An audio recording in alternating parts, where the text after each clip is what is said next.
Mi nombre es profesor Michio Kaku. Soy profesor de física teórica en el City College de Nueva York, y me especializo en algo llamado teoría de cuerdas. Bueno, durante décadas, he sido una de las voces más optimistas sobre el futuro de la humanidad en el espacio. He hablado de colonias en Marte, bases lunares, cilindros de O'Neill, convertirnos en una civilización tipo 1. He inspirado a millones con visiones de la humanidad extendiéndose por el cosmos. Pero hoy, tengo que decirles algo diferente. Algo que me mantiene despierto por la noche mientras ejecuto los cálculos, mientras examino la física, mientras evalúo honestamente lo que realmente somos capaces de hacer. La incómoda verdad que la mayoría de los científicos no dirán en público: colonizar el espacio podría ser, genuinamente imposible para los seres humanos.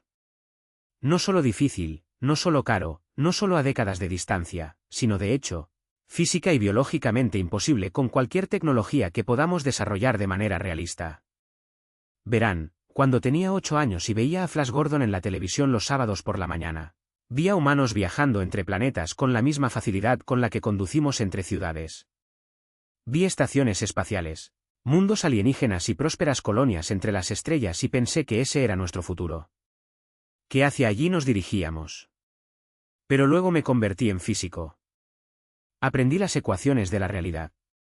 Estudié las limitaciones reales. Calculé los requisitos de energía, la exposición a la radiación, los límites biológicos. Y comencé a darme cuenta de algo aterrador. El espacio no es como el océano que cruzaron los exploradores europeos. No es como la Antártida que colonizaron los científicos. El espacio es fundamentalmente profundamente hostil a la vida humana de maneras que no son fáciles de superar. Y cuanto más aprendemos, más imposible parece. Piensen en ello. En este momento, el lugar más lejano de la Tierra al que han llegado los humanos fue la Luna, a unos 386.000 kilómetros de distancia. Lo hicimos 6 veces entre 1969 y 1972. Y no hemos vuelto allí en más de 50 años. La Estación Espacial Internacional orbita a solo 400 kilómetros sobre la superficie de la Tierra. Esa es la distancia de Nueva York a Washington, D.C. Eso no es colonización espacial. Eso es casi como salir del planeta. En toda la historia de los vuelos espaciales tripulados, ningún ser humano ha viajado más lejos que la Luna. Ningún ser humano ha pasado más de un año continuamente en el espacio. Ningún ser humano ha vivido y se ha reproducido fuera de la Tierra. No tenemos ni idea de si la reproducción humana funciona en gravedad cero o reducida. Nunca lo hemos probado. No sabemos si un feto puede desarrollarse normalmente sin la gravedad de la Tierra. No sabemos si los niños nacidos en el espacio podrían sobrevivir en la Tierra. Estas son incógnitas fundamentales que tenemos. La exploración espacial apenas ha comenzado. Ahora, cuando hablamos de colonización espacial, generalmente se centran en Marte.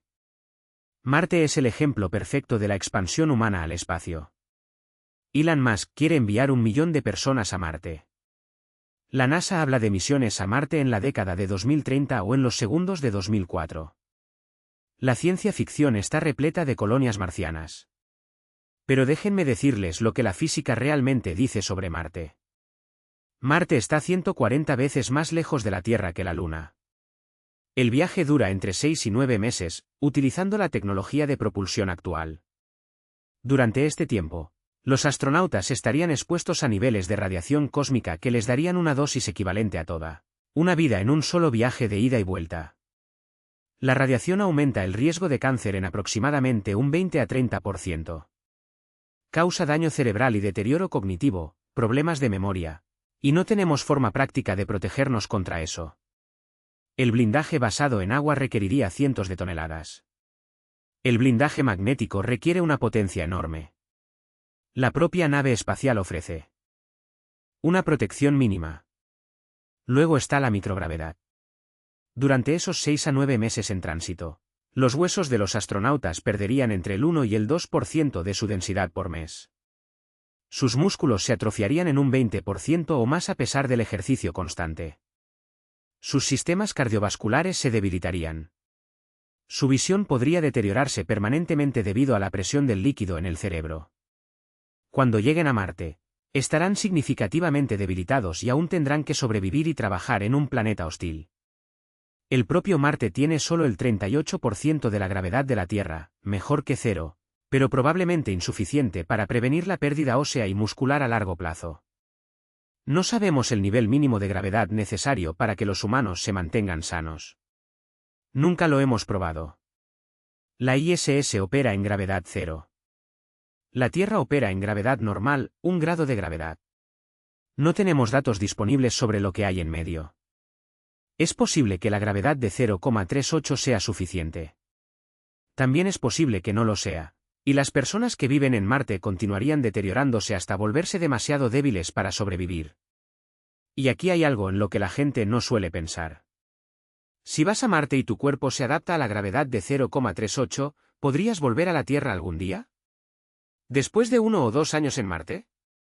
¿Seguiría tu cuerpo lo suficientemente fuerte para soportar la gravedad de la Tierra?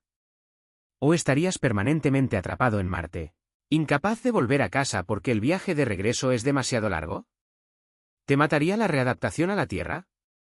No lo sabemos. Nadie lo sabe. Estamos hablando de enviar personas a Marte cuando ni siquiera sabemos si el viaje es reversible. Ahora, hablemos del propio entorno de Marte. La atmósfera. Es 95% dióxido de carbono. No puedes respirarlo. La presión atmosférica es menos del 1% de la superficie de la Tierra. Es esencialmente un vacío. Si tu traje espacial falla, tu sangre hierve en segundos. La temperatura media es de menos 60 grados, menos 80 grados Fahrenheit, con variaciones de más 20 a menos 100. La superficie está bañada en radiación porque Marte no tiene campo magnético y tiene una atmósfera tenue. Recibirías 200 veces más radiación en la superficie de Marte que en la Tierra. Vivir allí a largo plazo requeriría un blindaje grueso, ya sea enterrando tu hábitat bajo metros de regolito o viviendo en tubos de lava. El polvo es tóxico, lleno de percloratos que son venenosos para los humanos. La energía solar se carga electrostáticamente y penetra en todo. Durante las tormentas de polvo globales, que pueden durar meses, los paneles solares se vuelven inútiles. Necesitarías reactores nucleares para generar energía, y aún así, estos necesitan mantenimiento y, eventualmente, reemplazo. Para sobrevivir en Marte, tendrías que producir tu propio oxígeno a partir de la atmósfera, extraer agua del suelo, cultivar tus propios alimentos, fabricar tus propias piezas de repuesto y equipos, generar tu propia energía. Necesitarías una base industrial completa funcionando de manera confiable en el entorno más hostil que la humanidad haya enfrentado. Una falla crítica en los sistemas de soporte vital y todos mueren. No habrá rescate. La Tierra está a meses de distancia y las ventanas de lanzamiento solo se abren cada 2 años. Si algo sale terriblemente mal, estarás solo, con suministros limitados y sin posibilidad de retirada. Esto no es una colonia. Es una trampa mortal a punto de suceder. Pero sigamos. Digamos, a efectos de argumentación, que resolvemos todos estos problemas. Digamos que desarrollamos mejores blindajes contra la radiación. Descubrimos la gravedad artificial. Creamos sistemas robustos de soporte vital. Establecimos bases exitosas en Marte. Aún nos enfrentamos al problema fundamental que hace que la colonización espacial sea verdaderamente imposible. En cualquier sentido significativo, la ecuación del cohete. Esto es física, no ingeniería. Esta es una limitación fundamental que no se puede superar con mejor tecnología. La ecuación del cohete dice que para acelerar una carga útil, necesitas combustible. Pero ese combustible tiene masa. Por lo tanto, necesitas más combustible para acelerar el combustible. Pero ese combustible también tiene masa. Por lo tanto, necesitas aún más combustible. Es exponencial. Y eso significa que la cantidad de combustible necesaria crece exponencialmente con los requisitos de la misión. Para lanzar 1 kilogramo a la órbita terrestre baja se requieren alrededor de 50 kilogramos de cohete en el lanzamiento. Eso es una proporción de 50:1. Enviar 1 kilogramo a Marte requiere aún más. Para enviarlo a la región exterior del sistema solar requiere aún más. Cuanto más lejos quieras ir, más rápido tendrás que ir para llegar allí. Cuanto mayor sea la carga útil que quieras entregar, exponencialmente más combustible necesitas. Y este no es un problema que podamos resolver solo con ingeniería. Es física fundamental. Los cohetes químicos están limitados por la densidad energética de las reacciones químicas. Los cohetes nucleares serían mejores, alrededor del doble de eficientes, pero todavía están limitados por la misma relación exponencial. Los motores de propulsión eléctrica iónica son muy eficientes, pero con un empuje extremadamente bajo. Son excelentes para sondas no tripuladas, pero imprácticos para las misiones rudimentarias que necesitamos para llegar allí en un tiempo razonable. La única forma de cambiar fundamentalmente la ecuación del cohete es desarrollar sistemas de propulsión completamente nuevos. Propulsión por pulso nuclear, donde se detonan bombas nucleares detrás de la nave espacial. Cohetes de fusión que aún no se han inventado. Cohetes de antimateria que requerirían tecnología siglos por delante de la que tenemos. O incluso conceptos más exóticos, como los motores de curvatura que requerirían energía negativa y materia exótica que quizás ni siquiera existan. Estos no son desafíos de ingeniería. Son desafíos de física que pueden ser insuperables. Entonces, cuando la gente habla de colonizar el sistema solar, de enviar millones de personas a Marte, de establecer ciudades en otros mundos, están ignorando la restricción fundamental de la ecuación del cohete. Transportar un gran número de personas y transportar cantidades enormes de carga fuera de la Tierra requiere energía a una escala que no podemos proporcionar actualmente. Requeriría que toda la producción industrial de la Tierra se centrara exclusivamente en lanzamientos espaciales, para enviar siquiera unos pocos miles de personas a Marte durante décadas. Eso es económicamente imposible, políticamente imposible y prácticamente imposible. Ahora, algunas personas dicen, bueno, hagamos que los cohetes sean reutilizables. SpaceX ha demostrado que es posible. Es posible. Y sí, la reutilización ayuda. Reduce el costo por lanzamiento significativamente, pero no cambia los principios fundamentales de la física. Un cohete reutilizable todavía tiene que transportar todo su combustible. Todavía enfrenta la relación exponencial de la ecuación del cohete. La reutilización hace que los viajes espaciales sean más baratos, pero no los hace más fáciles. Y no hace que la colonización sea viable a gran escala. Para colonizar realmente el espacio, para que millones de personas vivan fuera de la Tierra, necesitamos un sistema de transporte que sea órdenes de magnitud más eficiente que cualquier cosa que tengamos o podamos desarrollar de manera realista. Necesitas algo que se parezca más a un avión que a un cohete. Necesitas algo que pueda realizar viajes frecuentes transportando grandes cargas útiles sin requerir cantidades enormes de combustible. Y no tenemos eso. Ni siquiera tenemos un camino claro para desarrollarlo. Permítanme presentarles otro problema fundamental del que nadie habla, los pozos gravitacionales. La Tierra está en el fondo de un pozo gravitacional profundo. Se necesita una enorme cantidad de energía para salir de ese pozo y llegar a la órbita. Por eso los cohetes son tan grandes y consumen tanto combustible. Ahora, una vez en órbita, moverse por el espacio es en realidad relativamente fácil. Pequeñas cantidades de empuje pueden producir grandes cambios de velocidad con el tiempo porque no hay fricción. Pero cada planeta, cada luna, cada asteroide está en el fondo de su propio pozo gravitacional. Para aterrizar en Marte, hay que bajar a su pozo gravitacional. Para salir de Marte, hay que volver a subir. Lo mismo ocurre en la Luna. Lo mismo ocurre con cualquier destino. Cada vez que quieras ir a algún lado, estás entrando y saliendo de pozos gravitacionales. Y cada transición requiere energía, requiere combustible, requiere cohetes enormes. Esto hace que visitar varios destinos en una sola misión sea extremadamente difícil. Hace que los viajes frecuentes entre mundos sean imprácticos. Compárenlo con la exploración en la Tierra. Cuando los exploradores europeos navegaron hacia las Américas, podían navegar de regreso. Cuando establecieron colonias, los barcos podían viajar de un lado a otro regularmente, trayendo suministros, llevando recursos, moviendo personas. El sistema de transporte era bidireccional y sostenible. Pero la colonización espacial no es así. Ir a Marte es un viaje de solo ida, a menos que lleves suficiente combustible para el viaje de regreso, lo que duplica o triplica tu masa de lanzamiento, a menos que puedas fabricar combustible en Marte. lo que requiere una infraestructura industrial que aún no posees. Entonces, los primeros colonos de Marte quedarían atrapados allí. No podrían volver a casa. Dependerían de misiones de reabastecimiento desde la Tierra. Y si esas misiones se detienen por cualquier motivo, colapso económico, cambios políticos, problemas técnicos, los colonos mueren. Esto no es una colonia sostenible.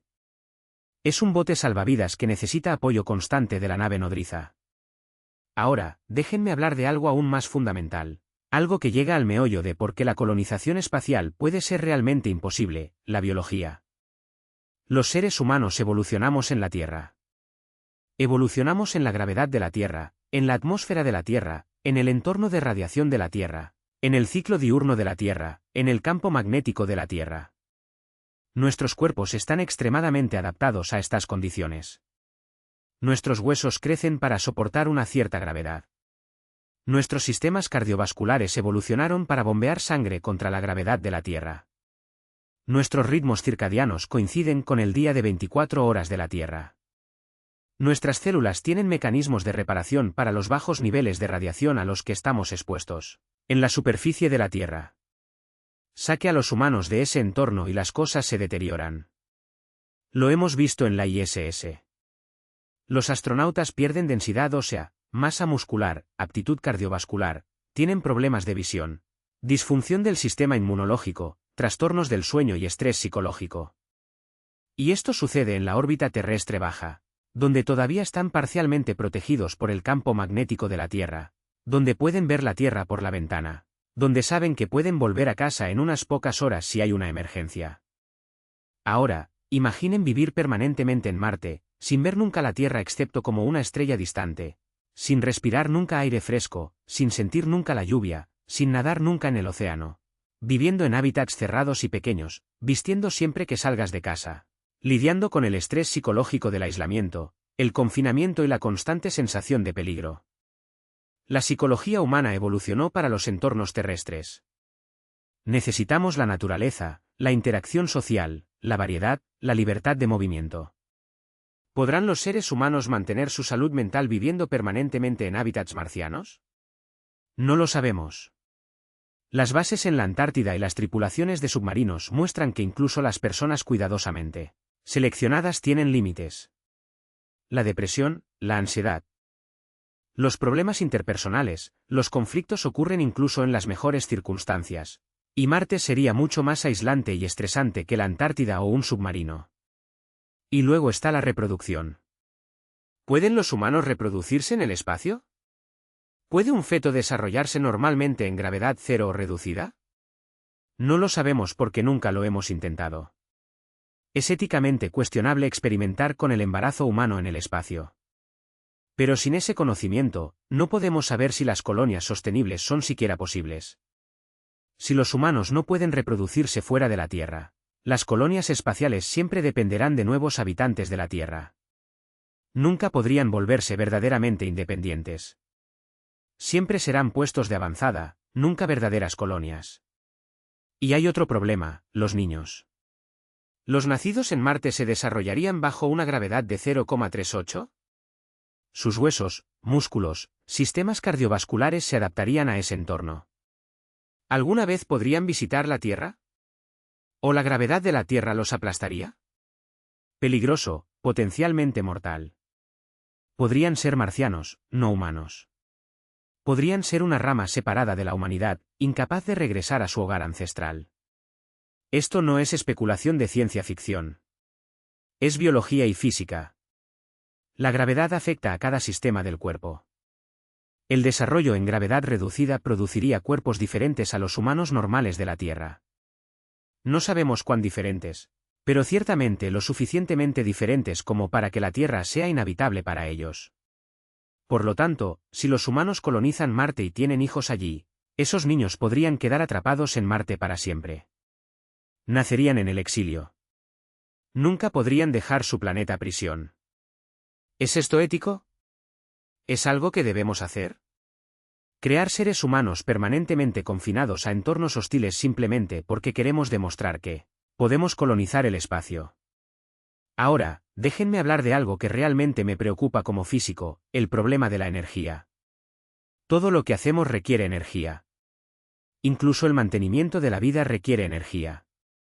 Cultivar alimentos también requiere energía.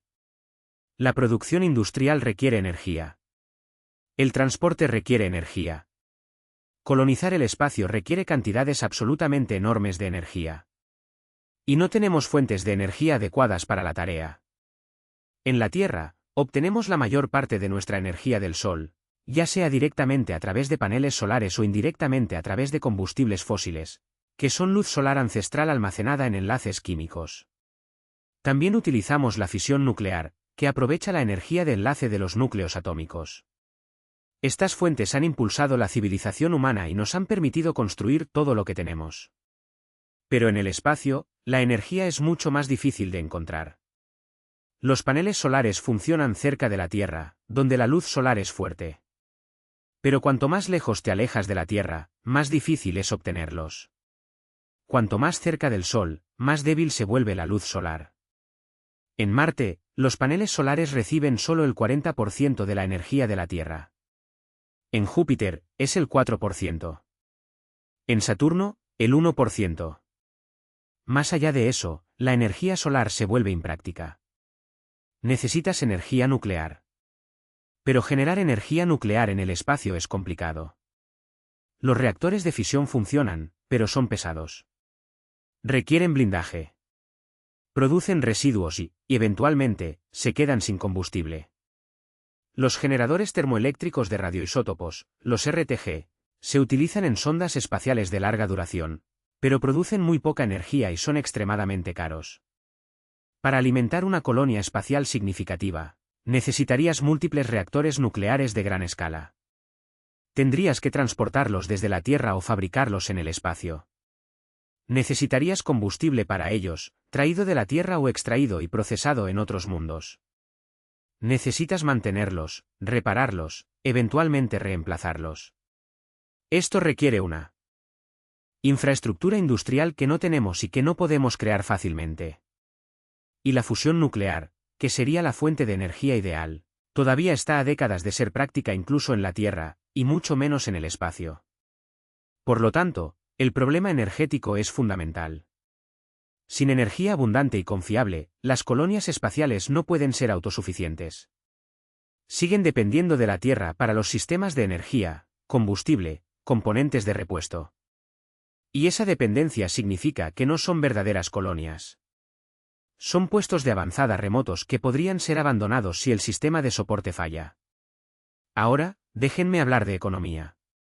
Porque, en última instancia, la colonización espacial necesita tener sentido económico. ¿Por qué haría la humanidad invertir billones de dólares y décadas de esfuerzo para colonizar el espacio? ¿Cuál es el retorno de la inversión en Marte? No hay una justificación económica obvia. Marte no tiene recursos que valga la pena traer de vuelta a la Tierra. El costo del transporte hace que los minerales marcianos sean insignificantes en comparación con las fuentes terrestres. Quizás Marte podría ser un destino turístico. Pero el turismo espacial para un viaje de 6 meses a un planeta desértico devastado por la radiación parece un nicho de mercado muy específico.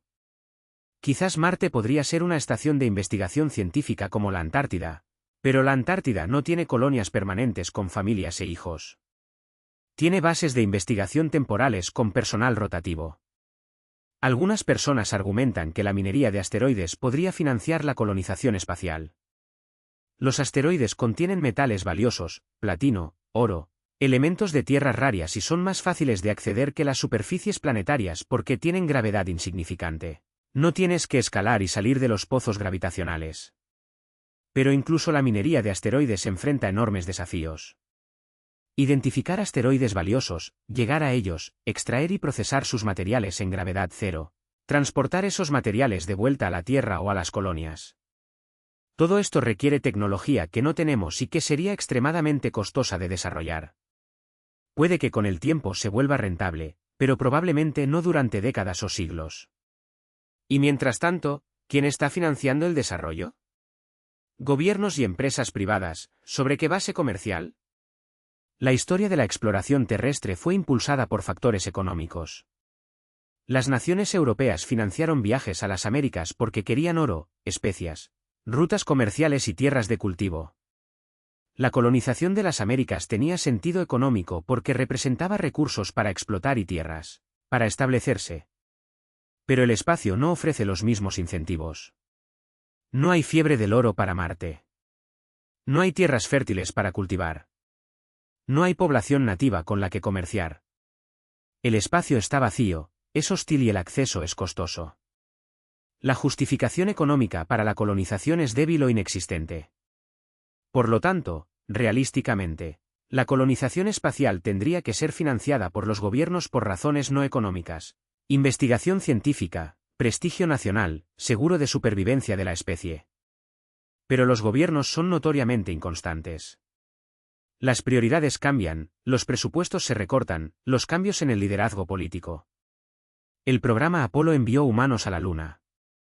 Pero el proyecto fue cancelado después de solo 6 aterrizajes porque el interés público disminuyó y los políticos decidieron que el dinero se necesitaba en otros lugares. Si la colonización de Marte depende de la financiación gubernamental continua durante décadas, será vulnerable a los caprichos políticos, una recesión económica, un cambio de gobierno, un cambio en la opinión pública y la financiación desaparece. ¿Y qué pasa con los colonos en Marte? Son abandonados. Mueren. Ese no es un modelo sostenible de colonización. Ahora, déjenme hablar de algo aún más fundamental. Termodinámica. La segunda ley de la termodinámica establece que la entropía aumenta con el desorden. Con el aumento de la demanda, las cosas empiezan a fallar.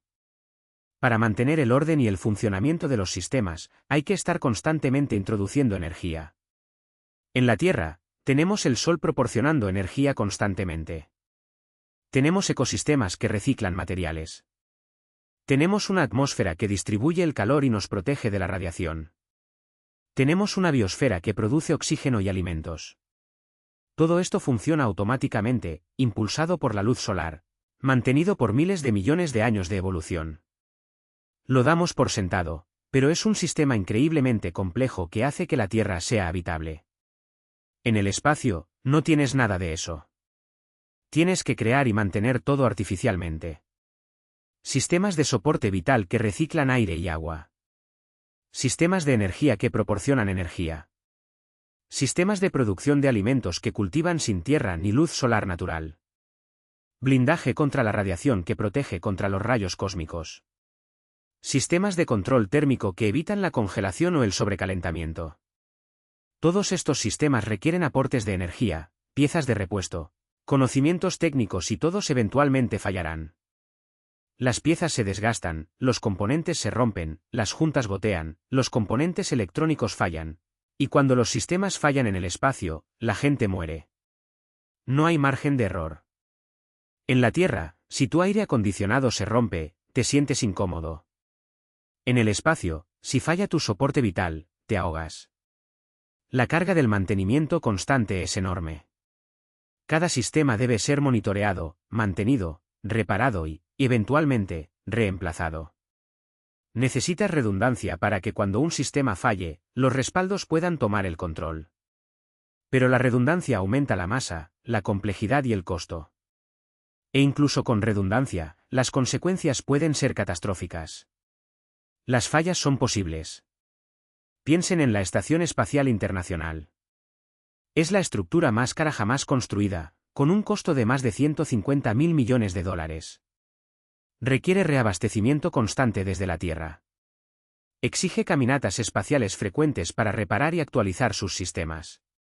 Tiene un equipo a tiempo completo solo para mantenerlo. Y está a solo 400 kilómetros de la Tierra, donde la ayuda puede llegar en horas si es necesario. Ahora, imaginen tratar de mantener una colonia en Marte que está a meses de cualquier ayuda.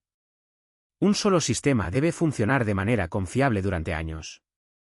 Si algo se rompe y no se puede arreglar con los materiales y la experiencia disponibles, todos morirán. Esto no es hipotético. La historia de la exploración espacial está plagada de cuasi desastres y desastres reales causados por fallas en el equipo. La explosión del tanque de oxígeno del Apolo 13 casi mata a 3 astronautas. Varios sistemas de la ISS han fallado y han requerido reparaciones de emergencia. Mir han tenido un incendio y una colisión con una nave de reabastecimiento en progreso. Estas cosas suceden. Los sistemas fallan. Y en el espacio, cuando los sistemas fallan, a menudo no hay una segunda oportunidad. Por lo tanto, la realidad termodinámica es que el mantenimiento de la vida humana en el espacio requiere un aporte constante de energía y mantenimiento constante. Es una lucha contra la entropía todos los días. Y cuanto más lejos de la Tierra estés, más difícil se vuelve esa lucha porque no puedes contar con el reabastecimiento de la Tierra. Ahora, déjenme hablar de lo que podría ser la barrera definitiva para la colonización espacial, el tiempo. Incluso si resolvemos todos los problemas técnicos que he mencionado, radiación, gravedad, soporte vital, propulsión, energía, economía, incluso si desarrollamos toda la tecnología necesaria, llevaría siglos establecer verdaderas colonias espaciales. Estamos hablando de crear civilizaciones enteras en otros mundos, completas con agricultura, industria, infraestructura, gobernanza. Eso no sucede de la noche a la mañana. La colonización de las Américas llevó siglos. Y los colonos tenían la ventaja de una atmósfera respirable, agua potable, plantas y animales comestibles, y la capacidad de viajar de un lado a otro con relativa facilidad. La colonización espacial sería mucho más difícil. Construir hábitats, instalar sistemas de soporte vital, establecer producción de alimentos, crear capacidad industrial. Todo eso llevaría décadas solo para una base pequeña. Expandir esa base para que una colonia se vuelva autosuficiente llevaría décadas más. Alcanzar una población lo suficientemente grande como para tener suficiente viabilidad genética para evitar la endogamia requeriría miles de personas. Mantener a miles de personas requeriría una infraestructura enorme. Estamos hablando de un proyecto de múltiples etapas que requeriría un esfuerzo e inversión continuos. ¿Puede la civilización humana mantener el enfoque en un proyecto a tan largo plazo? La historia sugiere que no. Tenemos dificultades para planificar con más de unos pocos años de antelación. El cambio climático es un ejemplo perfecto.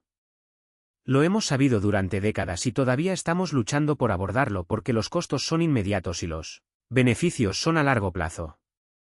La colonización espacial es similar. Los costos son enormes e inmediatos. Los beneficios son inciertos y distantes en el futuro. ¿Quién pagará y cuáles serán los costos? ¿Quién sostendrá ese esfuerzo a lo largo de las generaciones? Los gobiernos no lo harán. Los ciclos políticos son demasiado cortos. Las empresas privadas no lo harán. Los horizontes de inversión son demasiado cortos. Quizás un compromiso a nivel de civilización podría resolver el problema, pero no tenemos mecanismos para ese tipo de acción colectiva a largo plazo. Realísticamente, la colonización espacial requeriría un nivel de compromiso continuo que las sociedades humanas nunca han demostrado, e incluso si de alguna manera lo lográramos, a pesar de mantener ese compromiso, todavía enfrentamos otro problema relacionado con el tiempo, que es que el tiempo se está acabando. Las amenazas a la Tierra que mencioné, cambio climático, armas nucleares, pandemias, inteligencia artificial, todas se están acelerando. Podrían alcanzar puntos de inflexión en las próximas décadas. Quizás no tengamos siglos para construir lentamente colonias espaciales. Podríamos necesitarlas mucho antes de que podamos crearlas de manera realista. Y si necesitamos colonias espaciales como plan B para la Tierra, pero no podemos construirlas lo suficientemente rápido, entonces no serán útiles. De hecho, eso resuelve el problema. Permítanme hacer una pausa aquí y reconocer algo. Esta es una evaluación profundamente pesimista. Normalmente soy más optimista sobre el futuro de la humanidad, pero creo que debemos ser honestos sobre los desafíos. La colonización espacial no es como otros proyectos de exploración que los humanos han emprendido antes. Es fundamentalmente diferente en términos de escala, dificultad y riesgo. No solo estamos cruzando océanos o escalando montañas. Estamos tratando de vivir en entornos que son totalmente hostiles a la vida humana, utilizando tecnologías que no hemos desarrollado, sino inventado, para periodos de tiempo que exceden la capacidad de atención humana. Y cuando hago los cálculos, cuando analizo honestamente la física, veo barreras que pueden ser realmente insuperables. No imposibles en un sentido abstracto, sino imposibles en el sentido práctico de que no tenemos el tiempo, los recursos, la tecnología o la voluntad colectiva para hacerlo realmente. En la segunda parte, exploraremos lo que esto significa para el futuro de la humanidad. Si no podemos colonizar el espacio, ¿qué dice eso de nuestra supervivencia a largo plazo? ¿Estamos confinados a la Tierra para siempre? ¿Hay algún camino alternativo? Porque si la colonización espacial es realmente imposible, necesitamos repensar fundamentalmente cómo vemos el futuro de la humanidad. Por lo tanto, hemos establecido que la colonización espacial enfrenta enormes obstáculos. Pero seguramente están pensando, ciertamente podemos superar estos desafíos con mejor tecnología, más innovación y un mayor esfuerzo. Después de todo, los humanos han superado desafíos aparentemente imposibles. Hemos dividido el átomo. Fuimos a la Luna. Hemos decodificado el ADN. Hemos construido Internet. ¿Por qué no podemos colonizar el espacio? Bueno, déjenme explicarles por qué esto es diferente. Déjenme mostrarles por qué cada solución propuesta para el problema de la colonización espacial fracasa cuando se analiza de cerca. Empecemos con el problema de la radiación, porque este es uno que la gente cree que podemos resolver. Las soluciones propuestas son mejor blindaje, campos de deflexión magnética, contramedidas farmacéuticas o simplemente aceptar el mayor riesgo de cáncer.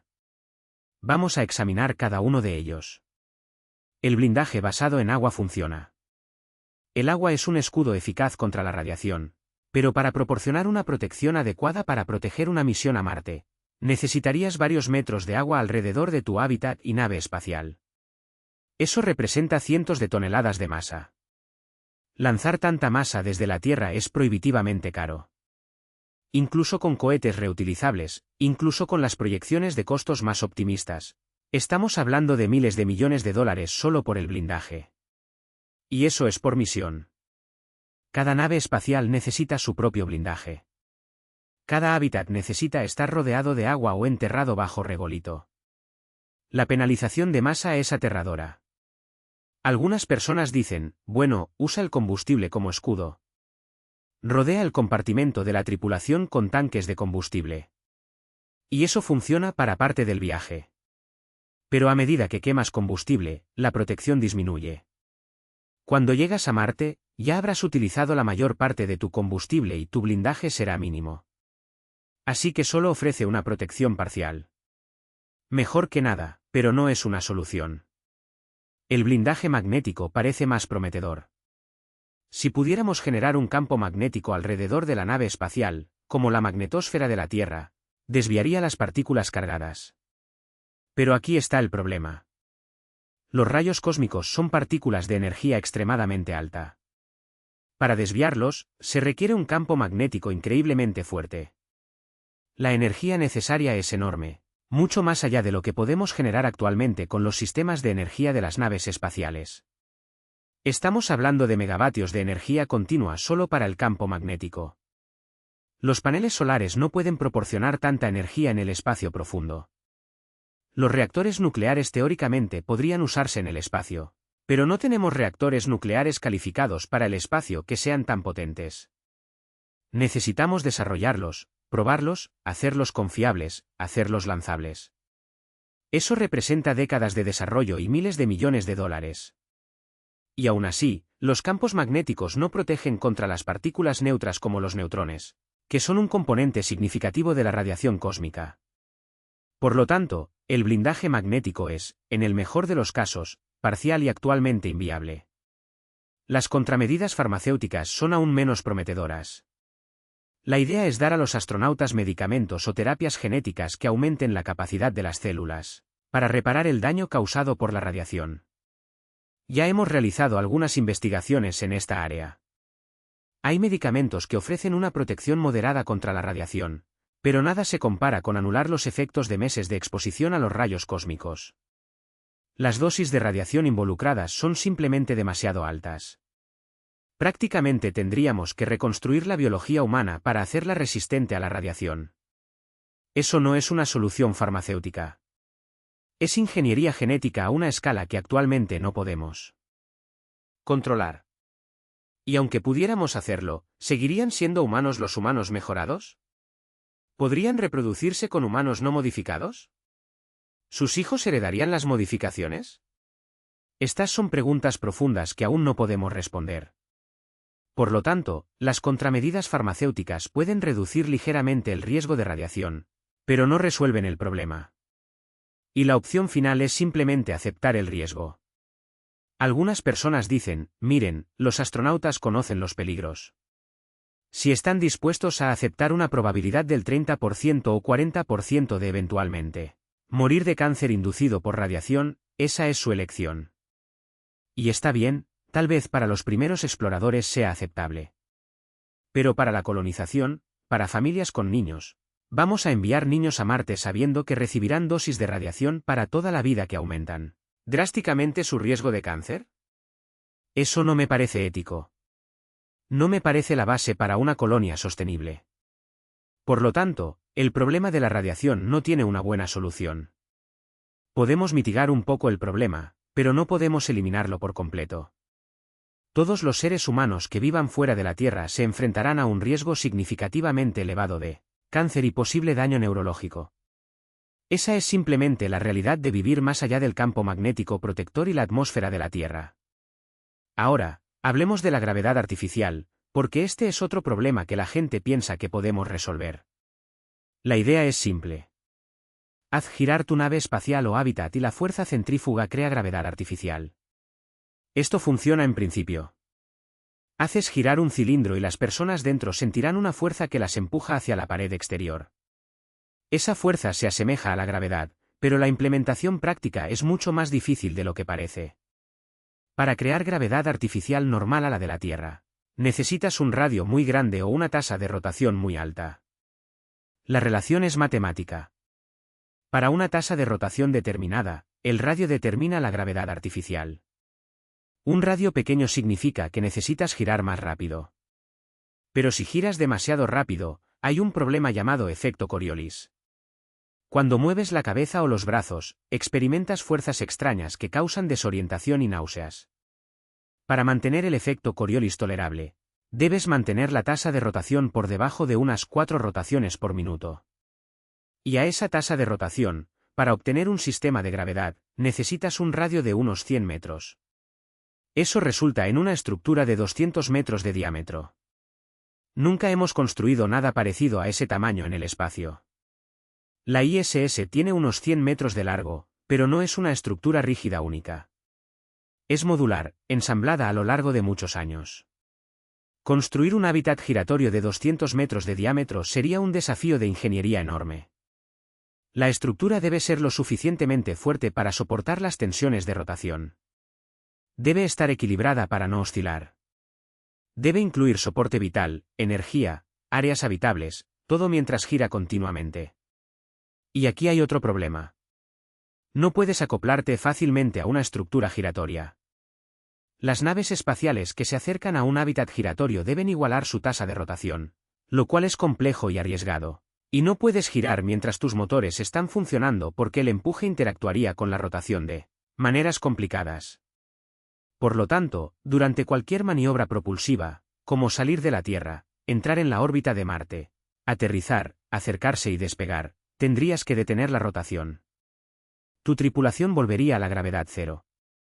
Esto significa que la gravedad artificial solo funcionaría durante la fase de inercia del viaje, no durante las operaciones críticas, no durante la aceleración o desaceleración. Por lo tanto, todavía pasas un tiempo significativo en gravedad cero. Algunas personas proponen usar un sistema cautivo, con 2 naves espaciales conectadas por un cable que gira alrededor de su centro de masa común. Esto podría proporcionar gravedad artificial con una estructura más pequeña. Pero los cables introducen nuevos problemas. El cable debe ser increíblemente fuerte. Si se rompe, ambas naves espaciales se desintegran, posiblemente girando sin control. Los micrometeoritos podrían dañar el cable. La dinámica de un sistema conectado por un cable es compleja y potencialmente inestable. Y, de nuevo, tienes que recoger el cable y detener la rotación para realizar cualquier maniobra propulsiva. Por lo tanto, la gravedad artificial por cable es teóricamente posible, pero prácticamente difícil, y aún así no proporciona gravedad continua durante toda la misión. Y aunque resolvamos todos estos problemas, Todavía no sabemos si la gravedad artificial realmente funciona para la salud humana.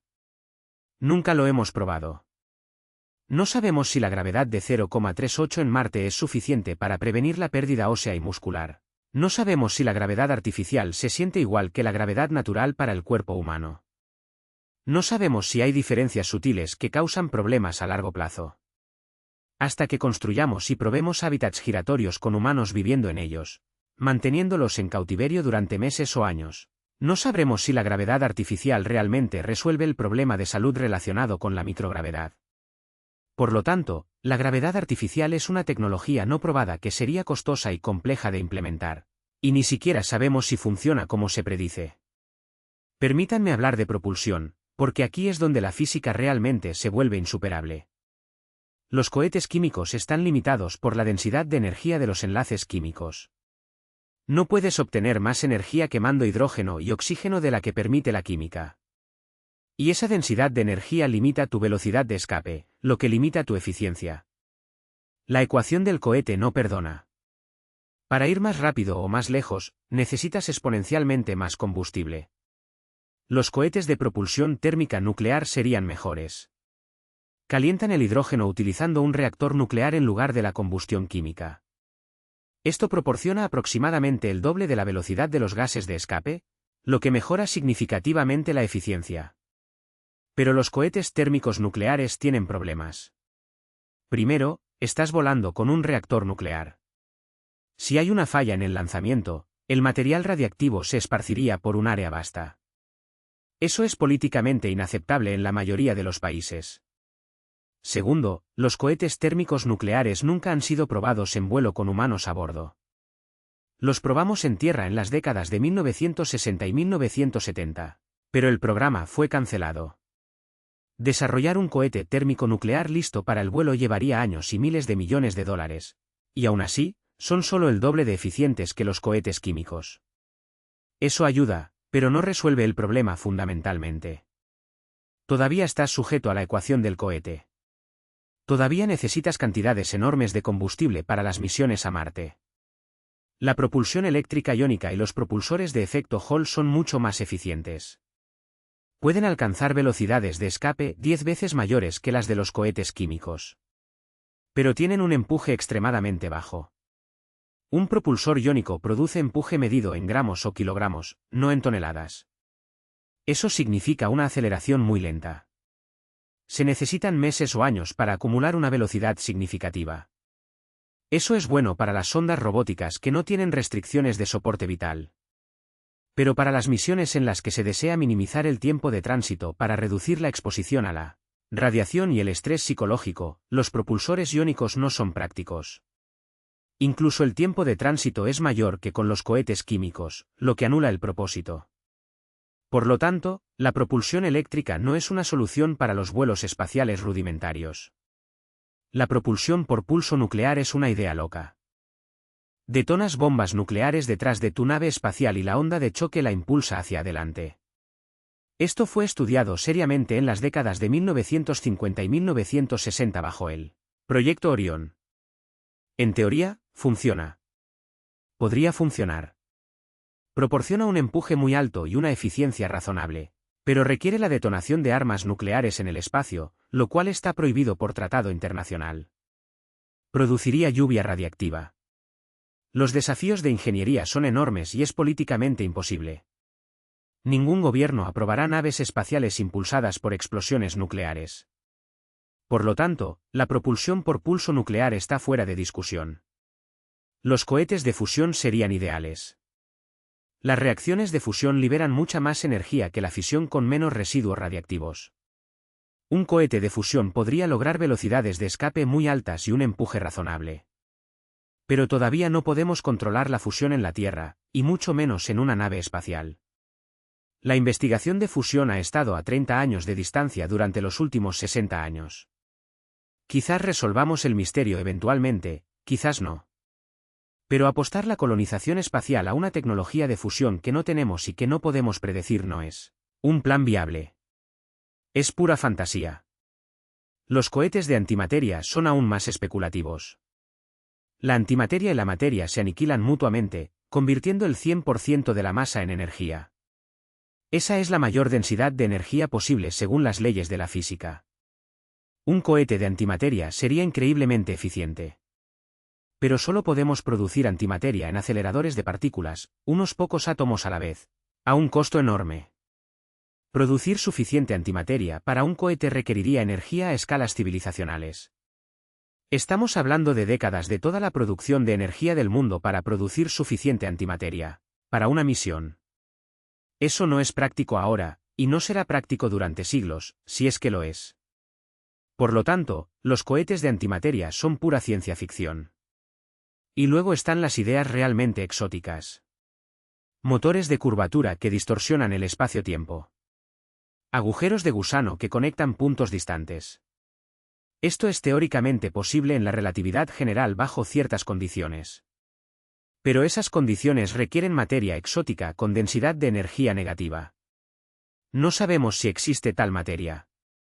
No sabemos cómo producirla. No sabemos cómo manipular el espacio-tiempo a las escalas necesarias. Estas son tecnologías de civilización tipo 2 o tipo 3, más allá de cualquier cosa que podamos imaginar construir actualmente. Por lo tanto, al examinar todas las opciones de propulsión, se descubre que estaremos limitados a cohetes químicos en un futuro cercano. Quizás cohetes térmicos nucleares, si tenemos suerte. Y eso significa que estamos atrapados con largos tiempos de tránsito, altos requisitos de combustible y la maldición exponencial de la ecuación del cohete. Mejor propulsión no llegará a tiempo para hacer viable la colonización espacial a escalas significativas. Ahora, hablemos del soporte vital, porque esta es otra área donde cada solución presenta serios problemas. En la Tierra, la naturaleza proporciona soporte vital de forma gratuita. Las plantas producen oxígeno a través de la fotosíntesis. El ciclo del agua proporciona agua dulce. Los ecosistemas reciclan nutrientes.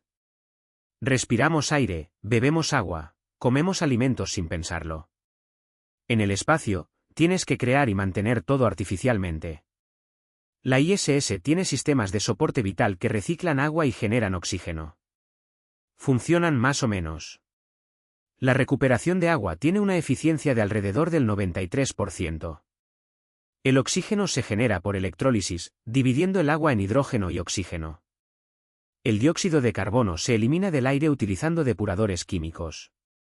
Estos sistemas requieren energía y reabastecimiento regular de consumibles. Incluso con el reciclaje, la ISS todavía necesita misiones de reabastecimiento cada pocos meses, trayendo alimentos, piezas de repuesto y nuevos depuradores, componentes de repuesto. Para una colonia en Marte, no se puede depender de reabastecimientos frecuentes. Las misiones solo pueden lanzarse cada 2 años, cuando la Tierra y Marte están debidamente alineados. Por lo tanto, su soporte vital tiene que funcionar durante al menos 2 años sin reabastecimiento, probablemente más tiempo para un margen de seguridad. Esto significa que necesitas sistemas más confiables, más redundancia, más piezas de repuesto, más consumibles y necesitas producir alimentos localmente. Cultivar alimentos en el espacio es difícil. Las plantas necesitan luz, agua, nutrientes, dióxido de carbono y algún tipo de medio de cultivo. En la ISS, han cultivado pequeñas cantidades de lechuga y otras verduras utilizando sistemas hidropónicos, pero esto es alimento suplementario, no la fuente principal de alimento. Para alimentar una colonia en Marte, necesitas operaciones agrícolas a gran escala, invernaderos que utilicen regolito marciano como suplemento del suelo con nutrientes, iluminación LED alimentada por electricidad, agua extraída del hielo marciano y purificada, dióxido de carbono de la atmósfera, gestión cuidadosa de nutrientes, pH, temperatura, humedad y necesitas variedad. Los humanos no pueden sobrevivir solo con lechuga y tomates. Necesitas carbohidratos, proteínas y grasas, vitaminas, minerales. Eso significa cultivar granos, frijoles, verduras, frutas, quizás criar peces o insectos para obtener proteínas. Es una tarea gigantesca. Los agricultores terrestres con miles de años de experiencia y condiciones ideales todavía tienen dificultades, con las malas cosechas, las plagas y las enfermedades. Los agricultores marcianos con recursos limitados y experiencia en un entorno hostil enfrentarán desafíos aún mayores. Si falla una cosecha, la gente morirá de hambre. Un solo evento de contaminación y todo tu suministro de alimentos queda comprometido. El margen de error es mínimo. Y aquí hay algo en lo que la gente no piensa: variedad y sabor. Los humanos no son máquinas. No solo necesitamos calorías y nutrientes. Necesitamos comida que sepa bien, que proporcione placer, que nos conecte con la cultura y la memoria. Una dieta basada en verduras cultivadas hidropónicamente y proteína de algas puede satisfacerlas necesidades nutricionales, pero ¿sería satisfactoria? ¿Aceptaría la gente esto a largo plazo? Los niños que crecen en Marte, sin haber probado nunca el chocolate, sin haber comido nunca helado y sin haber comido nunca una hamburguesa, ¿se desarrollarían psicológicamente de forma normal? La comida tiene un impacto profundo en el bienestar humano relacionado con la vida y la salud mental. Una colonia con variedad de alimentos inadecuada sufriría mentalmente, incluso si sus necesidades nutricionales se satisfacen. Por lo tanto, el soporte vital no se trata solo de mantener vivas a las personas. Se trata de mantener una calidad de vida suficiente para que los humanos prosperen. Y eso es mucho más difícil que simplemente proporcionar oxígeno y agua. Permítanme hablar de algo que realmente me preocupa como físico: los efectos de segundo orden que no podemos predecir. Cuando sacas a los seres humanos del entorno terrestre y los pones en el espacio, estás realizando un experimento sin grupo de control y sin datos previos. Conocemos algunos de los efectos de primer orden: pérdida ósea, atrofia muscular, problemas de visión. ¿Pero cuáles son los efectos secundarios? ¿Cuáles son las consecuencias sutiles a largo plazo que aún no hemos descubierto? Por ejemplo, ¿la microgravedad altera la estructura cerebral con el tiempo?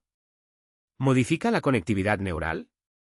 Sabemos que afecta la distribución de fluidos en el cuerpo, causando presión en el cráneo. ¿Esa presión causa cambios permanentes?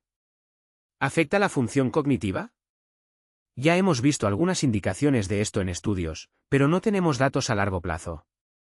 Ningún ser humano ha pasado más de un año continuamente en el espacio. ¿Qué sucede después de 5 años, 10 años, toda una vida? ¿Y qué pasa con los efectos en el desarrollo de los niños en entornos de baja gravedad? ¿Sus huesos se formarían bajo diferentes tensiones mecánicas? ¿Sus esqueletos se desarrollarían normalmente? ¿Serían más débiles? ¿Tendrían proporciones inusuales? ¿Sus músculos se desarrollarían con baja gravedad? ¿Serían lo suficientemente fuertes si vinieran a la Tierra? ¿Sus sistemas cardiovasculares se desarrollarían, bombeando sangre contra una menor gravedad? ¿Serían sus corazones más débiles? Su equilibrio y propiocepción se desarrollarían en un entorno de gravedad diferente. ¿Tendrían dificultades de coordinación en la Tierra? Estas no son solo preguntas académicas. Cuando hablamos de colonización, estamos hablando de familias teniendo hijos en el espacio. Los niños serían los conejillos de Indias para el desarrollo humano en el espacio. Y no tenemos idea de cuáles serían los resultados. Esencialmente, se trata de experimentar con niños sin su consentimiento informado, lo cual es muy problemático desde el punto de vista ético. Y hay efectos psicológicos que no podemos predecir completamente. Los humanos evolucionaron en entornos terrestres. Espacios amplios y abiertos, luz natural, estaciones, clima, el sonido del viento y la lluvia, el olor de la tierra y las plantas. Tenemos una profunda conexión con la Tierra a nivel sensorial y psicológico. ¿Qué sucede cuando eliminas todo eso? Cuando vives toda tu vida en entornos artificiales, respirando aire reciclado, viendo las mismas paredes todos los días sin contacto nunca con la naturaleza. Algunas personas se adaptan a entornos extremos, tripulaciones de submarinos, investigadores antárticos, astronautas, pero saben que es temporal. Saben que eventualmente regresarán a casa. Ese conocimiento proporciona un ancla psicológica. Pero los colonos no regresarían a casa. Marte sería su hogar permanente. Nunca volverían a ver la Tierra, excepto como un punto distante de luz. Nunca respirarían el aire de la Tierra, nadarían en los océanos de la Tierra, caminarían por los bosques de la Tierra. ¿Cómo afectaría eso a su psicología a lo largo de décadas? ¿Desarrollarían nuevas formas de enfermedades mentales? ¿Perderían la conexión con lo que significa ser humano? No lo sabemos, y no podemos saberlo sin experimentarlo realmente. Por lo tanto, La colonización espacial implica aceptar enormes incógnitas y llevar a cabo vastos experimentos sobre la biología y la psicología humanas con colonos y sus hijos como sujetos experimentales. Este es un problema ético profundo que nadie parece estar abordando seriamente. Ahora, permítanme hablar sobre gobernanza, porque este es otro problema imposible. ¿Cómo gobernar una colonia espacial? ¿Quién establece las reglas? ¿Quién las hace cumplir? La gobernanza evolucionó a lo largo de miles de años. Tenemos naciones, leyes, tribunales, policía, fuerzas armadas.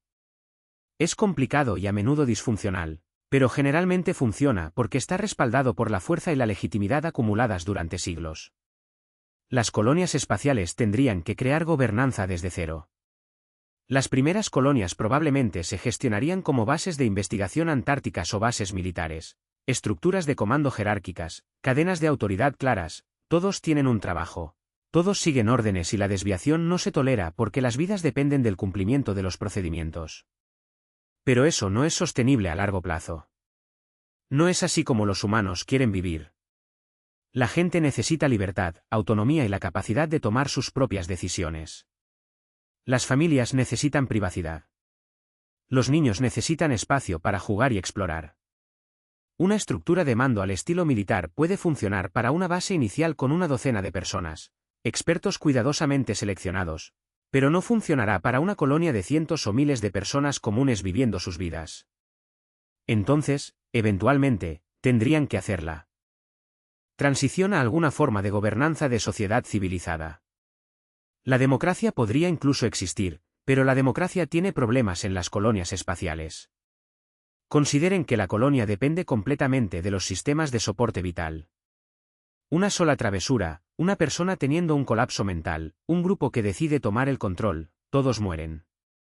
No puedes tener ese tipo de libertad política.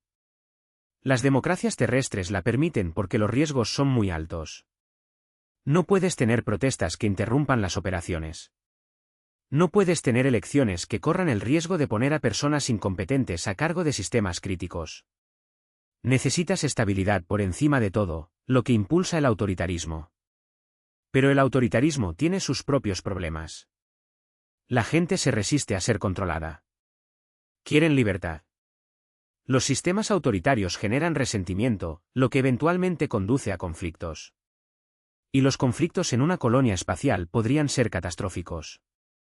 Una guerra civil en una colonia marciana no solo mataría a los combatientes. Mataría a todos cuando los sistemas de soporte vital fueran dañados o saboteados.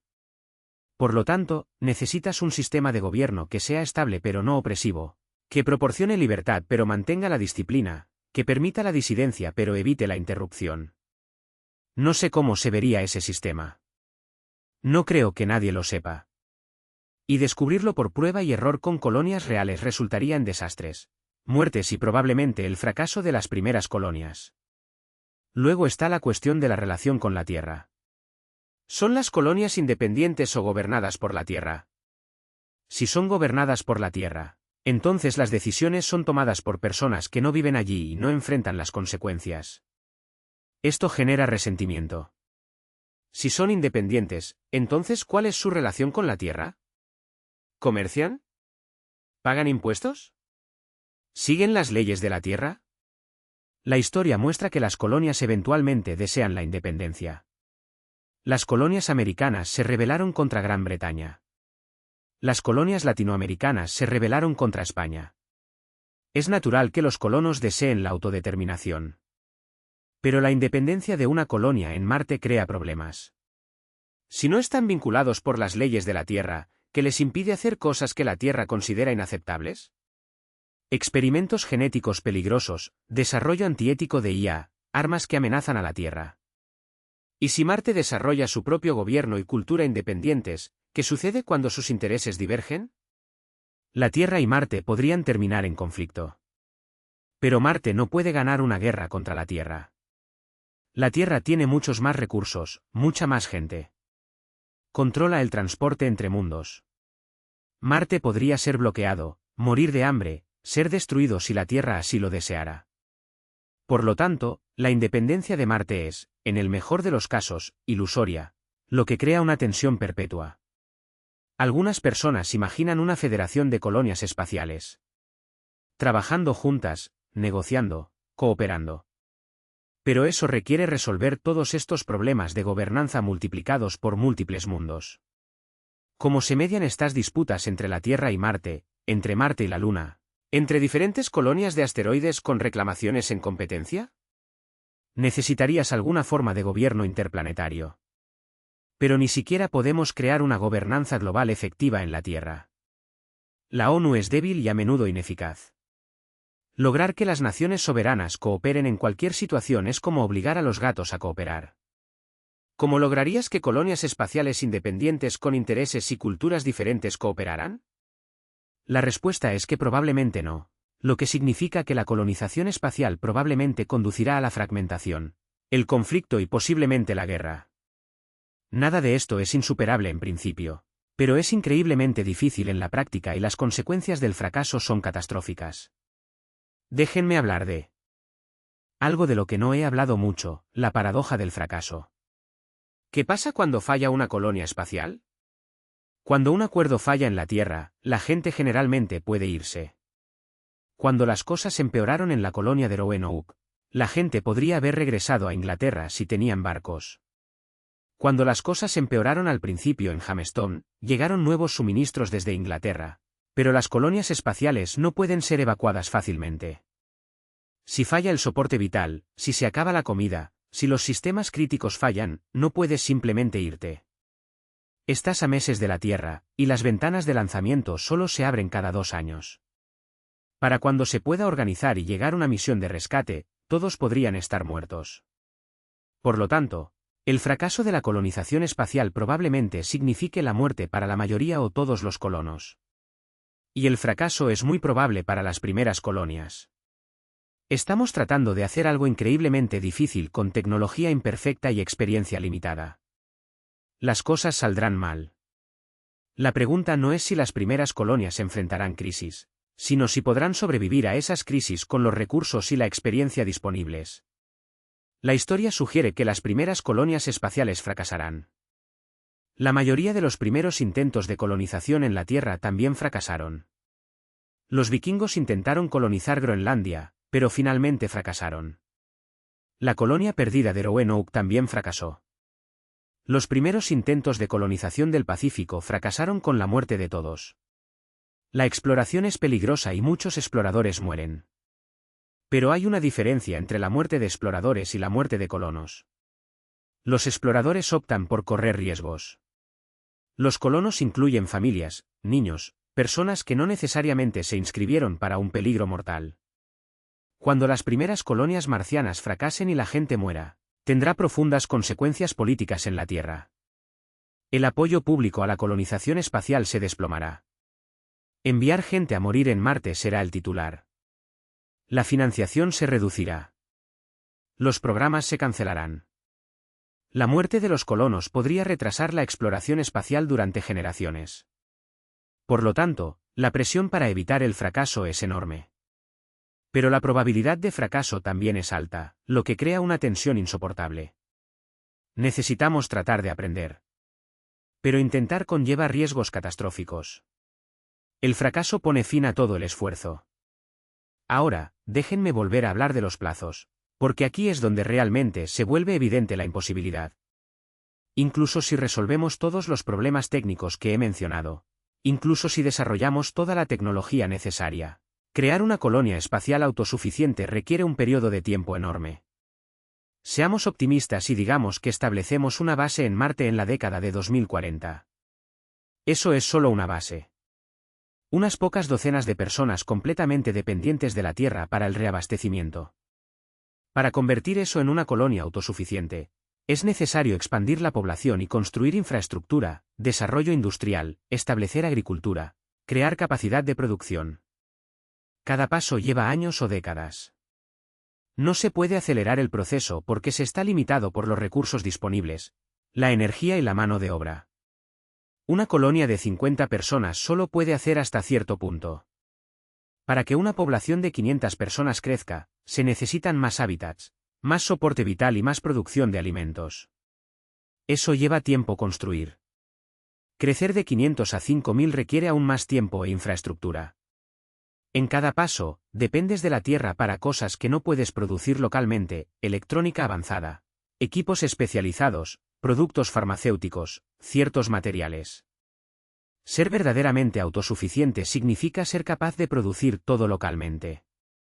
Eso significa que necesitas una base industrial completa: minería, refinación, fabricación, electrónica, producción, síntesis, química, todo. A la Tierra le llevó miles de años desarrollar esa capacidad industrial. Marte tendría que hacerlo más rápido. Pero, aún así, estamos hablando de algo que abarca siglos. Quizás alrededor del año 2200 o 2300, Marte podría ser autosuficiente. Quizás sean 6 u 8 generaciones. ¿Podremos mantener el esfuerzo durante tanto tiempo? ¿Podremos mantener la inversión, la voluntad política, las misiones de reabastecimiento, la expansión constante durante siglos? Soy escéptico. Las sociedades humanas rara vez mantienen el enfoque en algo durante tanto tiempo. Mira las expediciones de la flota del Tesoro de China en el siglo XV. Enviaron enormes flotas alrededor del Océano Índico, mostrando el poder y la tecnología chinos. Luego se detuvieron. Los nuevos emperadores decidieron que no valía la pena el costo. Los barcos se pudrieron. El conocimiento se perdió. Llevaría siglos hasta que China reconstruyera esa capacidad marítima. O mira el programa Apolo. Fuimos a la Luna 6 veces y luego nos detuvimos. Han pasado más de 50 años y todavía no hemos vuelto. ¿Por qué? Porque las prioridades cambiaron. La voluntad política se evaporó. El dinero se necesitaba en otros lugares. La colonización espacial es mucho más difícil y costosa que Apolo. Sostenerla durante siglos requiere un nivel de compromiso civilizacional que creo que no somos capaces de alcanzar. Y aquí está la verdad, que es realmente incómoda. Puede que no tengamos siglos. Las amenazas existenciales de las que hablé, cambio climático, guerra nuclear, IA, pandemias, se están acelerando ahora. Podríamos enfrentarnos a crisis que amenazan la civilización en las próximas décadas. Si necesitamos colonias espaciales como plan B, pero no podemos construirlas rápidamente, entonces no nos están ayudando. No están ofreciendo un seguro contra riesgos catastróficos a corto plazo. Entonces, la paradoja temporal es real. Necesitamos colonias espaciales rápidamente, pero tardan siglos en construirse. No podemos resolver esta paradoja con mejor tecnología o más esfuerzo. Es fundamental. Ahora, después de exponer todos estos problemas, permítanme abordar los contraargumentos. La gente siempre dice: pero Michio, los humanos han superado desafíos imposibles antes. Estás siendo demasiado pesimista. ¿Dónde está tu visión, tu optimismo? Y entiendo esa reacción. Pero no estoy siendo pesimista por ser pesimista. Estoy siendo realista sobre la física, la biología, la ingeniería y la naturaleza humana. Los desafíos que he descrito no son arbitrarios. No son problemas sociales o políticos que podamos superar con suficiente voluntad. Tienen sus raíces en la física y la biología fundamentales. La ecuación del cohete es matemática. No puedes simplemente ignorarla. La radiación es física. No puedes ignorarla. La biología humana evolucionó en la Tierra. No es fácil adaptarla al espacio. Estas son limitaciones difíciles que una mejor tecnología puede mitigar, pero no eliminar. Y cuando comparo la escala de los problemas con el nivel de esfuerzo que la humanidad realmente está dedicando a resolverlos, veo una vasta brecha. Si nos tomáramos en serio la colonización espacial, estaríamos invirtiendo billones de dólares. Tendríamos programas que emplean a millones de personas. Estaríamos construyendo la infraestructura sistemáticamente. Pero no lo estamos haciendo. Los presupuestos espaciales globales se miden en decenas de miles de millones, no en billones. El empleo en la industria espacial involucra a cientos de miles, no a millones. Ni siquiera estamos cerca de la escala de esfuerzo necesaria. Y no veo que eso cambie. La exploración espacial cautiva la imaginación, pero no captura recursos. Cuando los gobiernos y las sociedades se ven obligados a elegir entre el espacio y otras prioridades, salud, educación, defensa, programas sociales. El espacio siempre pierde porque los beneficios son inciertos y distantes en el futuro, mientras que los costos son inmediatos y definidos. Así que, cuando analizo la realidad de lo que requiere la colonización espacial en comparación con lo que realmente estamos haciendo y planeamos hacer, me doy cuenta de que, considerando la naturaleza humana y los sistemas políticos, siendo realistas sobre lo que se puede hacer, concluyo que probablemente no va a suceder. No en ningún sentido significativo. Podemos tener pequeñas bases de investigación como la Antártida. Podemos tener misiones ocasionales como la ISS, pero la colonización real, millones de personas viviendo fuera de la Tierra, civilizaciones autosuficientes en otros mundos, eso es casi seguro que no va a suceder. Las barreras son demasiado altas, los plazos son demasiado largos, los costos son demasiado altos, los riesgos son demasiado graves y, lo más fundamental, la voluntad política y económica no existe y probablemente no existirá. En la parte 3, hablaré de lo que esto significa para la humanidad. Si estamos confinados a la Tierra, si la colonización espacial es realmente imposible, ¿qué dice eso sobre nuestro futuro? ¿Cómo sobreviviremos a largo plazo? ¿Hay otro camino a seguir? Porque si la colonización espacial es realmente imposible, necesitamos repensar fundamentalmente la forma en que abordamos el futuro de la humanidad. Así que llegamos a la conclusión más incómoda de todos mis años como físico, el sueño de la colonización espacial, la visión que ha inspirado a generaciones. La esperanza que nos ha dado optimismo sobre el futuro de la humanidad, podría ser en realidad imposible. No teóricamente imposible, sino prácticamente imposible dadas las limitaciones de la física, la biología, la economía y la naturaleza humana. ¿Y si eso es cierto? Si estamos realmente confinados a la Tierra por un futuro previsible y posiblemente para siempre, entonces necesitamos repensar por completo lo que depara el futuro a la humanidad. Necesitamos abandonar las fantasías reconfortantes y enfrentar la realidad. Y esa realidad es a la vez más aterradora e interesante de lo que la mayoría de la gente se da cuenta. Permítanme comenzar con la implicación más inmediata. Si no podemos colonizar el espacio, entonces la Tierra es todo lo que nos queda. Este único planeta, con 8.000 millas de diámetro, orbitando una estrella común en una galaxia común, es el hogar permanente de la humanidad. Todo lo que somos, todo lo que hemos construido, todo lo que podríamos llegar a ser existe en esta frágil esfera de roca, agua y aire. No hay planeta de reserva. No hay ruta de escape. No hay plan B. Cuando hablamos de riesgos existenciales, cambio climático, guerra nuclear, pandemias, inteligencia artificial, impactos de asteroides, estas no son solo amenazas para nuestra civilización actual. Son amenazas para todo el futuro de la humanidad. Si la civilización colapsa en la Tierra y no tenemos colonias fuera de la Tierra, entonces se acabó. Fin del juego. El experimento humano termina. Todo nuestro arte, nuestra ciencia, nuestra literatura, nuestra música, nuestro conocimiento y sabiduría acumulados se habrán ido. El universo continuará indiferente a nuestra ausencia. Y será como si nunca hubiéramos existido. Ahora, esto puede sonar melodramático, pero es solo física. El universo es vasto, antiguo, en su mayor parte, vacío. Las estrellas nacen, viven miles de millones de años y mueren. Las galaxias chocan y se fusionan. Los agujeros negros consumen todo a su alrededor. Y en medio de todo este drama cósmico, hasta donde sabemos, la conciencia, la inteligencia y la autoconciencia existen en un solo lugar, la Tierra. Somos la forma en que el universo se conoce a sí mismo. Como dijo Carl Sagan, somos materia organizada de tal manera que puede contemplar su propia existencia, puede hacer preguntas sobre el cosmos, puede crear arte, música y poesía, sentir amor, asombro y curiosidad. Eso es extraordinario. Eso es precioso más allá de la medida. Y si estamos confinados a un planeta, entonces todo lo que es precioso es vulnerable. Un asteroide, un supervolcán, una explosión nuclear, una guerra, una pandemia creada en un laboratorio, una inteligencia artificial fuera de control. Y todo eso podría terminar para siempre. El universo volvería a ser inconsciente, no observado, sin sentido, simplemente materia y energía siguiendo leyes físicas sin que nadie las comprenda o aprecie. Por lo tanto, los riesgos, si estamos atrapados en la Tierra, son absolutos. No podemos fallar. No podemos permitir la catástrofe.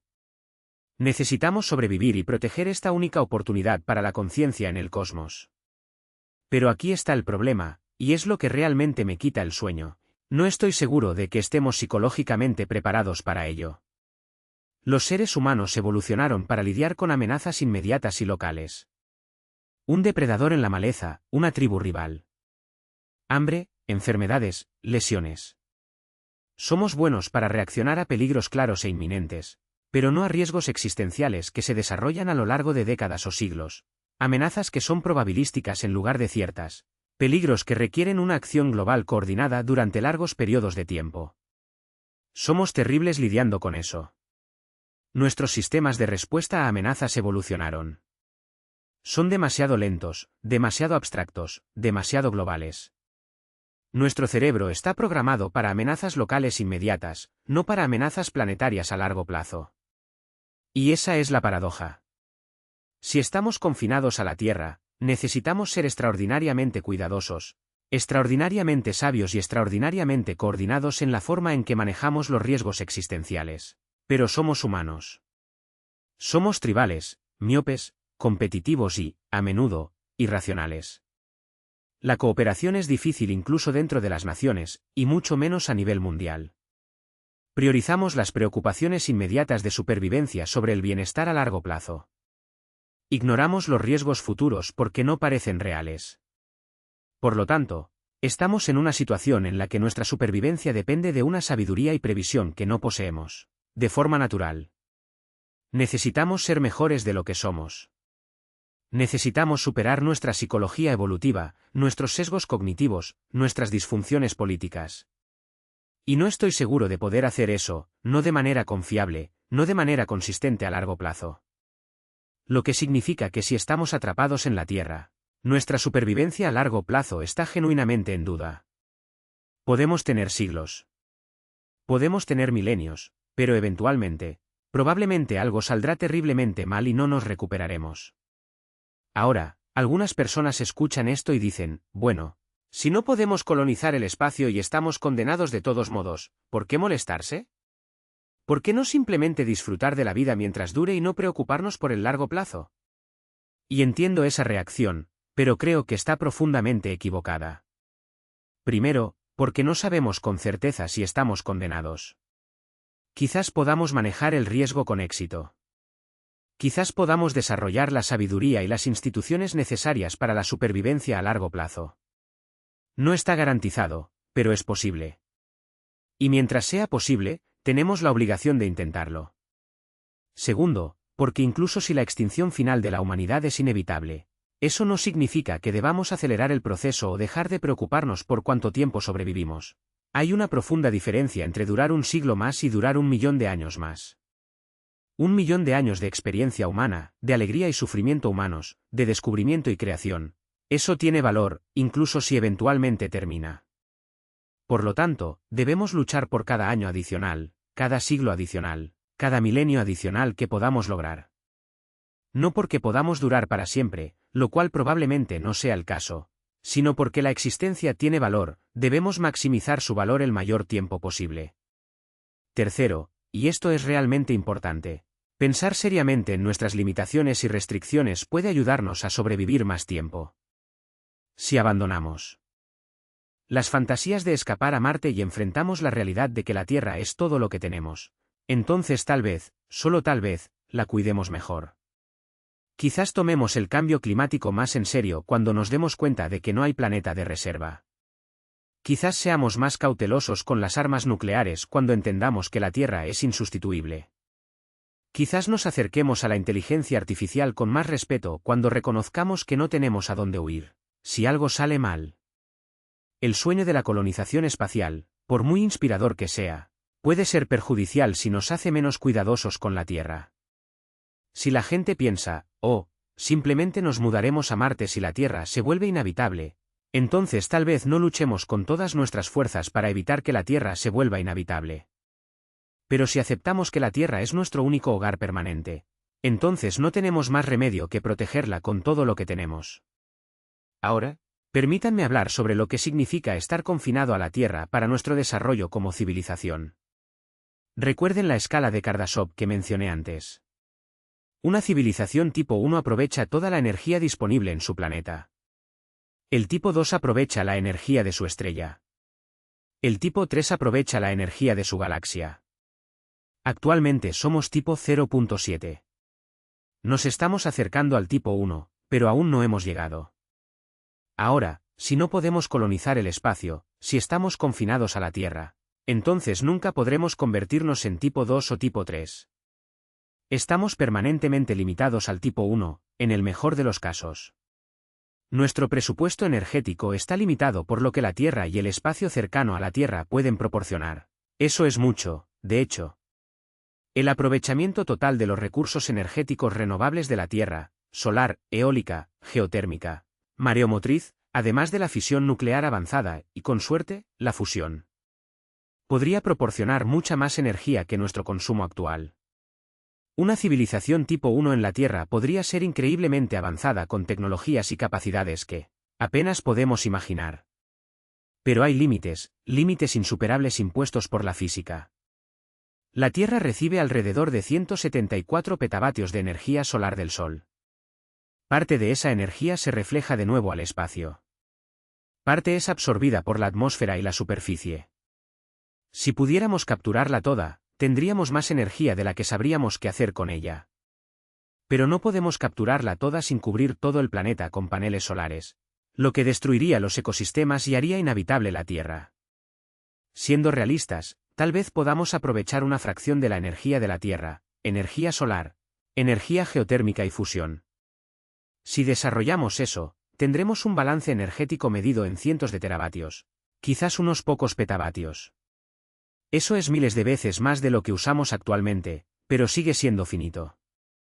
Esto establece un límite sobre cuán grande puede crecer nuestra población, cuánta industria podemos sostener, cuánta computación podemos realizar. Una civilización tipo 1 terrestre podría tener 50.000 millones de personas, o 100.000 millones si somos muy eficientes, pero no billones. No podríamos mantener billones en un solo planeta, incluso con tecnología perfecta. Por lo tanto, estar confinado a la Tierra significa aceptar limitaciones. Límites para el crecimiento, límites para la expansión, límites para nuestras ambiciones. Y eso no es necesariamente malo. El crecimiento ilimitado en un planeta finito es imposible de todos modos. Lo estamos aprendiendo ahora con el cambio climático y el agotamiento de los recursos. Quizás aceptar nuestras limitaciones nos obliga a pensar más cuidadosamente sobre cómo nos desarrollamos. ¿Qué tipo de civilización queremos construir? ¿Qué es lo que realmente importa? En lugar de expandirnos y consumir cada vez más, construir más, tal vez deberíamos concentrarnos en la calidad en lugar de la cantidad. Construir una civilización sostenible, justa y hermosa para los miles de millones de personas que la Tierra puede albergar cómodamente. En permitir que florezcan el arte, la ciencia, la filosofía y el florecimiento humano, más que solo el crecimiento bruto. Hay algo que decir sobre eso. La mentalidad de crecimiento constante que ha impulsado la civilización humana durante milenios puede no ser sostenible o incluso deseable cuando se vive en confinamiento. Quizás el confinamiento es la cura. Volver a la Tierra nos obliga a madurar como especie, a ir más allá de los sueños adolescentes de expansión infinita y a abrazar la sabiduría adulta de vivir bien, dentro de nuestras posibilidades. Pero también hay un lado oscuro en esto. Los humanos son competitivos. Las naciones compiten por recursos, por poder, por estatus. Si todos estamos confinados a un planeta con recursos finitos, la competencia se convierte en suma cero. Una ganancia para una nación es una pérdida para otra. No hay fronteras para expandirse, no hay nuevos recursos que descubrir, no hay válvulas de escape para la presión poblacional o las tensiones políticas. A lo largo de la historia, cuando las sociedades se enfrentaron a limitaciones de recursos, a menudo recurrieron al conflicto, a la guerra por el territorio, por el agua, por tierras de cultivo. Si los recursos de la Tierra son finitos y nos acercamos a esos límites, entonces el potencial de conflicto catastrófico aumenta. Ya lo estamos viendo suceder con el cambio climático. A medida que algunas regiones se vuelven menos habitables, las personas migran, creando tensiones en las regiones a las que se trasladan. A medida que el agua se vuelve más escasa, las naciones pueden entrar en conflicto por ríos y acuíferos. Al igual que con las dificultades en la producción de alimentos debido al cambio climático, podemos presenciar guerras por recursos en tierras de cultivo. Estar confinado a la tierra con el crecimiento de la población y los recursos finitos es una receta para el conflicto, a menos que desarrollemos mejores sistemas de cooperación y reparto de recursos. Y ahí es donde se vuelve realmente difícil sobrevivir a largo plazo en un solo planeta. Probablemente necesitemos algo como un gobierno global o, al menos, instituciones globales sólidas que puedan coordinar la gestión de recursos, prevenir guerras, regular tecnologías peligrosas como la IA y las armas biológicas, responder a amenazas existenciales. Pero los humanos son tribales. Nos identificamos con nuestras naciones, nuestros grupos étnicos, nuestras religiones. Nos resistimos a ceder o delegar soberanía a organismos globales. La ONU es débil precisamente porque las naciones no le otorgan autoridad real. Crear una gobernanza global efectiva requeriría superar milenios de tribalismo y nacionalismo. No sé si eso es posible. Quizás la amenaza de destrucción mutua nos obligue a cooperar. Quizás enfrentar riesgos existenciales nos haga darnos cuenta de que todos estamos en el mismo barco, en el mismo equipo. O tal vez nos fragmentemos aún más, retrocedamos hacia el nacionalismo y disputemos los restos mientras los sistemas de la Tierra colapsan. Espero que sea la primera opción, pero temo que la segunda hipótesis sea más probable dada la historia y la psicología de la humanidad. Ahora, permítanme hablar de algo que puede parecer tangencial, pero que en realidad es crucial: el significado y el propósito. Los seres humanos necesitan sentir que sus vidas tienen significado, que están trabajando por algo más grande que ellos mismos, que hay un futuro por el que esperar. Durante el último siglo, la exploración espacial proporcionó este sentido de propósito para muchas personas. El sueño de expandirse a las estrellas, de convertirse en una civilización capaz de viajar por el espacio, de explorar el cosmos. Esa ha sido nuestra gran narrativa. Es la historia que nos contamos sobre el futuro de la humanidad. Y se está desvaneciendo. Si ese sueño es imposible si estamos permanentemente confinados a la Tierra, ¿qué lo reemplaza? ¿Cuál será nuestra gran narrativa? ¿Qué nos da esperanza y propósito? Esta no es una pregunta trivial. Las sociedades necesitan mitos y narrativas para funcionar. Necesitan visiones compartidas del futuro que motiven a las personas a trabajar juntas, a sacrificar la comodidad presente en aras del beneficio futuro, a creer que las cosas pueden mejorar. Si la narrativa de la colonización espacial se desmorona y la gente se da cuenta de que estamos atrapados aquí para siempre, podría haber una crisis psicológica. Desesperación, nihilismo. La sensación de que la civilización humana ha alcanzado un límite y solo hay un camino a seguir, hacia abajo. Ya hemos visto algo parecido en la historia, después del colapso del Imperio Romano. El imperio, la civilización europea, entró en siglos de estancamiento. Después de la caída de las diversas dinastías chinas, hubo periodos de desorden y declive. Las sociedades pierden su sentido de progreso cuando la gente deja de creer en el progreso, suceden cosas malas. Por lo tanto, necesitamos una nueva narrativa, una nueva visión de un futuro para la humanidad que sea inspiradora y esperanzadora, pero también realista y fundamentada en lo que realmente es posible. Quizás esa narrativa sea sobre perfeccionar la vida en la Tierra, crear una civilización sostenible, justa y hermosa que pueda durar millones de años, eliminando la pobreza, las enfermedades, el sufrimiento, maximizando la prosperidad y la felicidad humanas, preservando los ecosistemas y la biodiversidad de la Tierra. Desarrollar tecnologías no para la expansión, sino para la mejora, mejor medicina, mejor educación, mejor gobernanza, mejor calidad de vida. Quizás la narrativa sea sobre la exploración interior en lugar de la exploración exterior. Comprender la conciencia, la mente humana, la naturaleza de la realidad, crear arte y música, literatura y filosofía que profundicen nuestra comprensión de la existencia. Construir mundos virtuales tan ricos y complejos como el mundo físico. Mejorar la inteligencia y la capacidad humanas a través de la tecnología. Volvernos más sabios, más compasivos, más iluminados como individuos y como especie. Hay algo fascinante en esto. En lugar de conquistar el espacio, conquistamos nuestras propias limitaciones. En lugar de esparcirnos físicamente por el cosmos, nos expandimos mental y espiritualmente.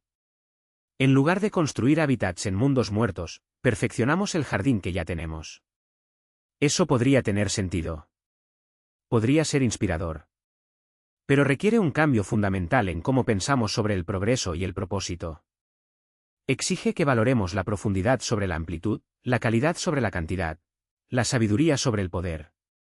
No estoy seguro de que seamos capaces de este cambio, pero tal vez la necesidad nos obligue a ello. Si el espacio es realmente inalcanzable, no tenemos más remedio que aprovechar al máximo la Tierra. Bueno, déjenme abordar algo de lo que no he hablado mucho, la paradoja de Fermi. Aquí está la cuestión.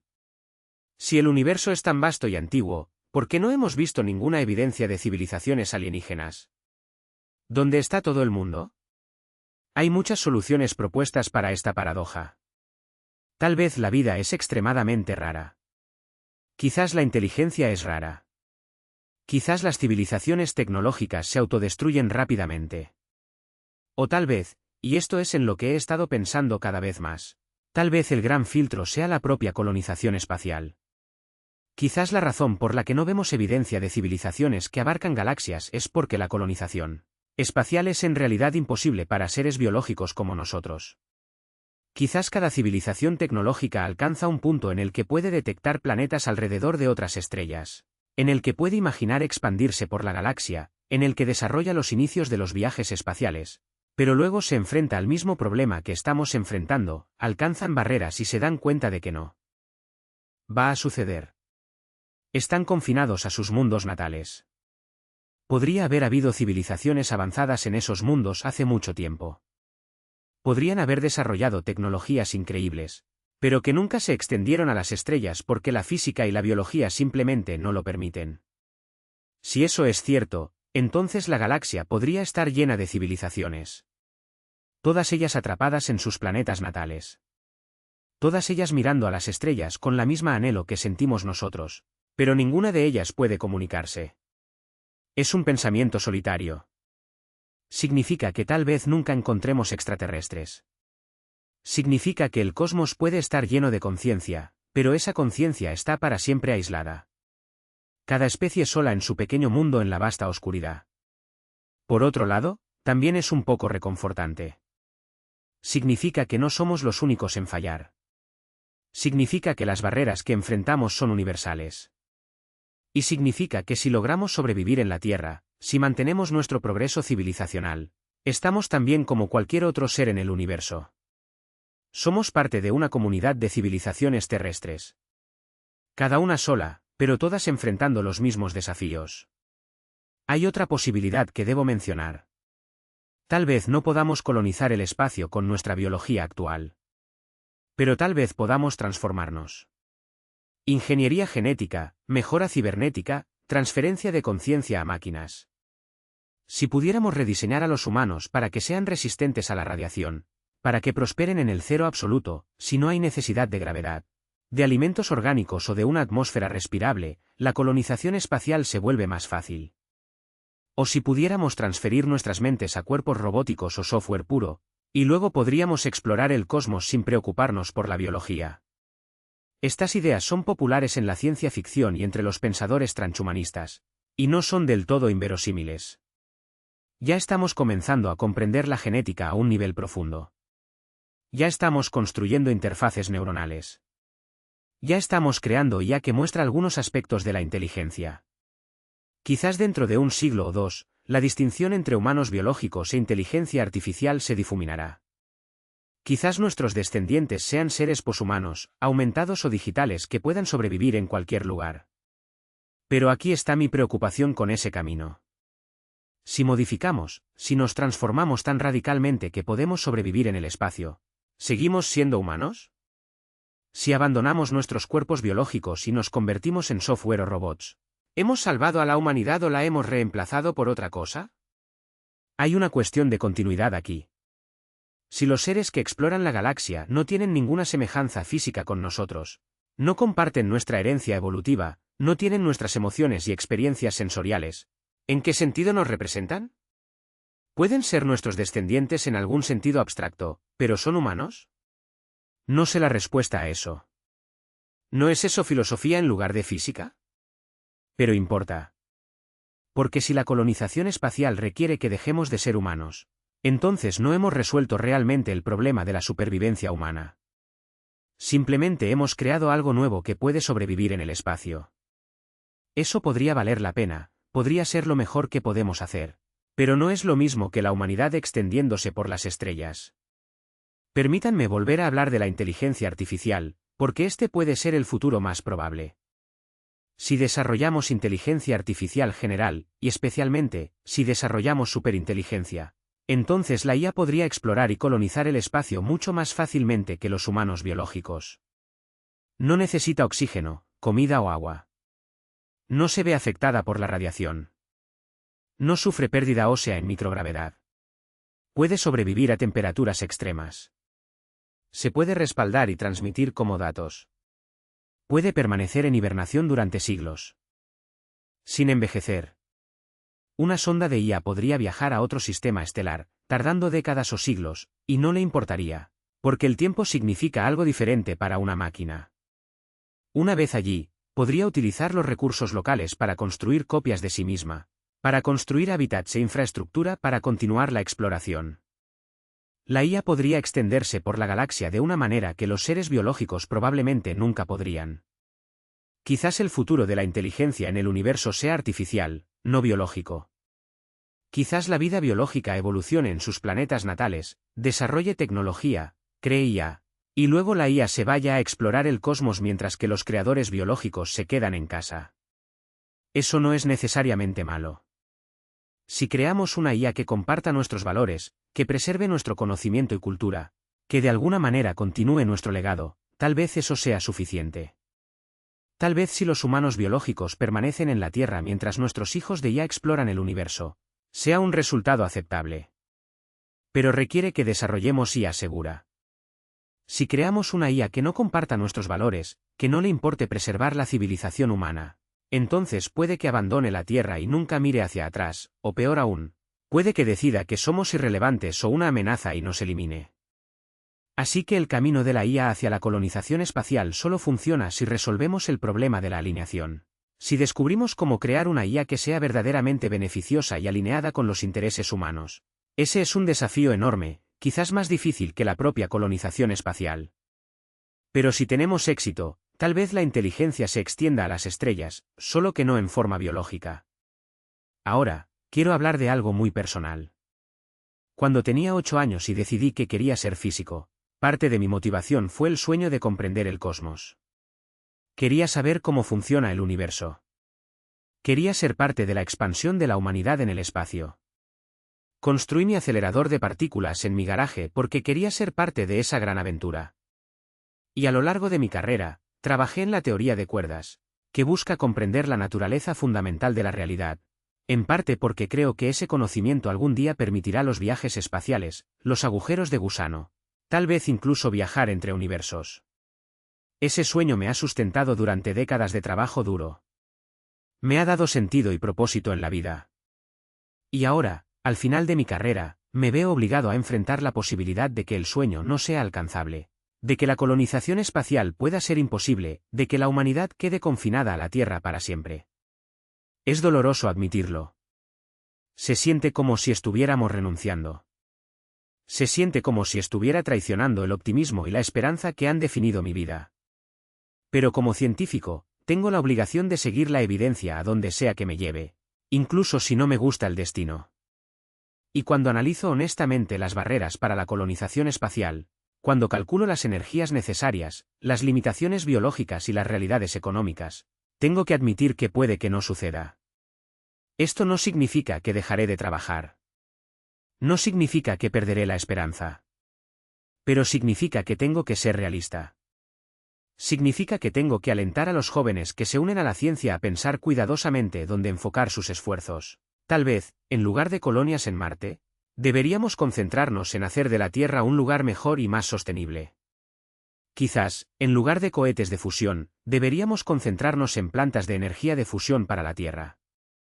Quizás, en lugar de hábitats espaciales, deberíamos concentrarnos en prevenir la catástrofe climática. Estas no son tan emocionantes.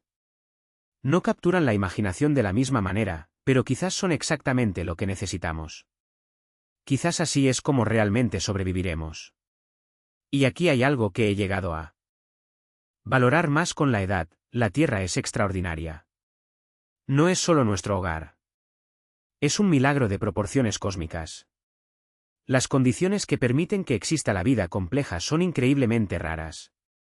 Necesitamos agua líquida, temperatura estable, protección contra la radiación, los elementos químicos adecuados, actividad geológica para reciclar nutrientes, un campo magnético, una atmósfera. La Tierra lo tiene todo. Es un paraíso en comparación con cualquier otra cosa que hayamos encontrado en el cosmos. Marte es un desierto helado. Venus es un paisaje infernal tóxico. Europa y Encélado pueden tener océanos subterráneos, pero están enterrados bajo kilómetros de hielo en la oscuridad perpetua. Todos los exoplanetas que hemos descubierto están demasiado calientes o demasiado fríos, demasiado cerca o demasiado lejos de su estrella. Bombardeados por la radiación o aislados cuidadosamente. La Tierra, hasta donde sabemos, es única, el único lugar en el universo donde la vida prospera, donde existe la conciencia, donde la belleza y el significado son posibles. Quizás, en lugar de tratar de recrear la Tierra en otro lugar, lo cual parece casi imposible, deberíamos apreciar lo que tenemos. Deberíamos protegerlo ferozmente. Deberíamos mejorarlo. Deberíamos crear una civilización que pueda permanecer en la Tierra durante millones de años, que pueda guiar la vida a través de cualquier desafío que surja, que pueda ser digna de este extraordinario regalo que se nos ha dado. Hay algo profundo en reconocer que no somos conquistadores que dominarán la galaxia, sino jardineros que cuidan el único jardín que tenemos. En aceptar nuestras limitaciones y trabajar dentro de ellas. En encontrar el significado no en la expansión infinita, sino en la profundidad, la calidad, la sabiduría, la belleza. Esa es una visión madura. No es la fantasía adolescente de conquistar el espacio. Es la realidad adulta de cuidar lo que tenemos. Ahora, sé que mucha gente rechazará esta visión. Dirán: estás siendo derrotista. Te estás rindiendo. Estás traicionando el espíritu de exploración que define a la humanidad. Y entiendo esa reacción. Pero no lo soy. No estoy diciendo que debamos dejar de explorar el espacio. La exploración robótica es increíblemente valiosa y continuará. Deberíamos enviar sondas a todos los mundos del sistema solar. Deberíamos lanzar telescopios para estudiar galaxias distantes. Deberíamos buscar biofirmas en exoplanetas. Deberíamos estar atentos a señales de civilizaciones extraterrestres. Todo eso vale la pena. Podemos aprender mucho sobre el universo sin ir físicamente allí. Lo que cuestiono es la colonización, los asentamientos humanos permanentes en el espacio. Eso es lo que podría ser imposible. Y si lo es, necesitamos ajustar nuestras expectativas y planes en consecuencia. Aún así, podemos tener bases temporales. Una estación de investigación lunar como la Antártida, con equipos rotativos de científicos que estudian la geología lunar y prueban tecnologías. Una pequeña base en Marte, de manera similar, unas pocas docenas de personas a la vez realizando investigaciones. Quizás operaciones mineras en asteroides, en su mayoría automatizadas, pero con supervisión humana ocasional. Estas medidas son factibles y útiles, pero no son colonización. No son millones de personas viviendo fuera de la Tierra. No son las visiones de ciencia ficción de la humanidad extendiéndose por la galaxia. Son aplicaciones modestas y prácticas de la tecnología espacial al servicio de la civilización terrestre. Y tal vez eso no sea un problema. Tal vez eso sea suficiente. Quizás el verdadero valor del espacio no esté en ir allí, sino en la perspectiva que nos da, el efecto de visión general que describen los astronautas, al ver la Tierra desde el espacio y darse cuenta de lo pequeña y frágil que es, de cuán arbitrarias son nuestras divisiones, de cuán interconectado está todo. Quizás eso, esa perspectiva, vale el costo de los programas espaciales, incluso si nunca colonizamos otros mundos. Déjenme hablar sobre el tiempo profundo, porque esa es realmente la cuestión fundamental. Si estamos confinados a la Tierra, ¿cuánto tiempo podemos durar? El Sol seguirá ardiendo durante unos 5.000 millones de años. Unos pocos miles de millones de años más antes de que se convierta en una gigante roja y se trague la Tierra. Ese es nuestro plazo final absoluto. Pero enfrentamos plazos mucho más cortos. La próxima edad de hielo, que podría ser un evento catastrófico, podría comenzar en cualquier momento en los próximos miles de años, haciendo que grandes partes de la Tierra sean inhabitables.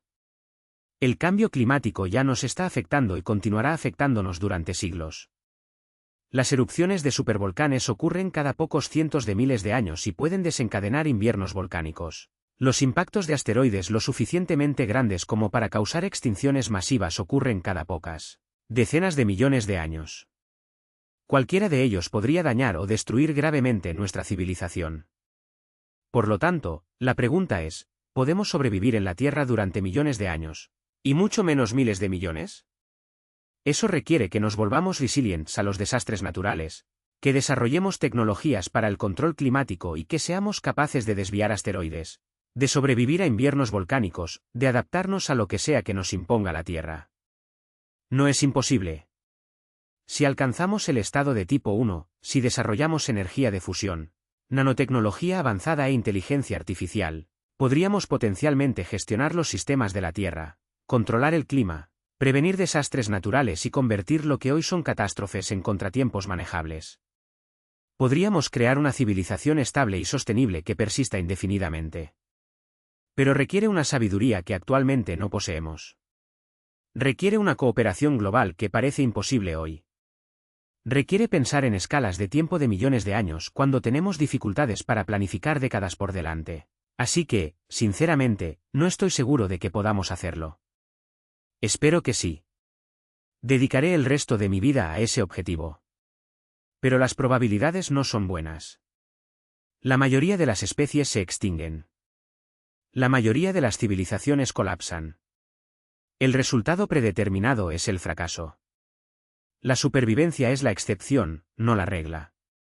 Sobrevivir en un solo planeta sin un plan B requiere que seamos excepcionales de maneras que nunca hemos imaginado. Entonces, ¿cuál es mi conclusión después de todo esto?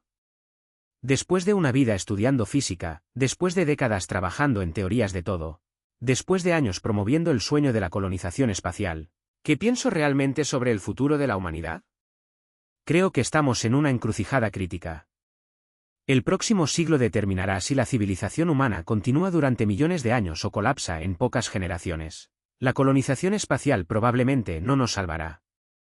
Las barreras son demasiado altas, los plazos son demasiado largos, los recursos necesarios son demasiado vastos. Si sobrevivimos, será porque aprenderemos a vivir de manera sostenible en la Tierra. Porque desarrollaremos la sabiduría para gestionar los riesgos existenciales. Porque crearemos instituciones capaces de coordinación global. Porque encontraremos significado y propósito en perfeccionar nuestro hogar en lugar de abandonarlo por fantasías de escape. Ese es un camino más difícil en muchos aspectos que la colonización espacial. Requiere que cambiemos la naturaleza humana para superar nuestro tribalismo y nuestro pensamiento a corto plazo, para cooperar a escalas que nunca hemos logrado. Pero es el camino que realmente tenemos. Es el desafío que debemos afrontar. Y tal vez, solo tal vez, podamos lograr ese objetivo. Los humanos ya han hecho cosas extraordinarias. Hemos construido civilizaciones, creado arte y ciencia, desentrañado los secretos del átomo y el genoma. Hemos pasado de las cuevas a las ciudades en una visión cósmica interconectada. Tal vez podamos dar el siguiente paso. Tal vez podamos volvernos lo suficientemente sabios como para sobrevivir con nuestro único y precioso recurso, la Tierra. No sé si podremos, pero sé que debemos intentarlo porque no hay alternativa. La Tierra es nuestro hogar, nuestro único hogar para siempre. Y debemos aprender a valorarlo, protegerlo, convertirlo en un hogar, un paraíso para todos los que viven aquí. No porque estemos atrapados aquí, aunque podamos estarlo, sino porque vale la pena. Porque la conciencia, la inteligencia, el amor, la belleza y el significado son preciosos más allá de la medida. Porque somos la forma en que el universo se conoce a sí mismo, y ese conocimiento no debe extinguirse. Así que, esto es lo que quiero decirles a los jóvenes, a la próxima generación que heredará este mundo y sus desafíos. El sueño de colonizar Marte puede ser imposible. La visión de la humanidad extendiéndose por las estrellas puede ser una fantasía. Pero no dejen que eso los desanime. No caigan en la desesperación o el nihilismo porque todavía hay trabajo importante por hacer. Trabajar para hacer sostenible la Tierra, resolver el cambio climático, prevenir la guerra nuclear, Desarrollar inteligencia artificial segura, crear una civilización justa y próspera, expandir el conocimiento y la sabiduría humanos, crear belleza y significado. Asegurar que la conciencia continúe. Ese trabajo es tan importante como la colonización espacial, quizás más. Y es posible. Tenemos el conocimiento y la tecnología para ello. Solo necesitamos la voluntad. Cuando construí mi acelerador de partículas en mi adolescencia, la gente pensó que estaba loco. Cuando decidí trabajar en la teoría de cuerdas, la gente dijo que era demasiado especulativa. Pero lo hice de todos modos. Porque creía que importaba. Porque quería entender la realidad en su nivel más profundo. Esa voluntad de comprender, esa curiosidad, esa negativa a aceptar respuestas fáciles, es lo que define lo humano. Ya sea que viajemos a las estrellas o permanezcamos en la Tierra, podemos mantener vivo ese espíritu. Podemos seguir haciendo preguntas, superando límites, buscando la verdad. Y tal vez eso sea suficiente. Tal vez eso sea lo que realmente importa. No a dónde vamos, sino quiénes somos. No cuán lejos nos extendemos, sino que también vivimos. No por conquista, sino por sabiduría. Gracias por escuchar estas palabras, verdades incómodas. Gracias por considerar estas preguntas difíciles. Y gracias por no renunciar al optimismo sobre el futuro de la humanidad, incluso si ese futuro es diferente de lo que esperábamos. Tenemos un planeta, una oportunidad, una preciosa oportunidad para la conciencia en la vasta oscuridad cósmica. No la desperdiciemos.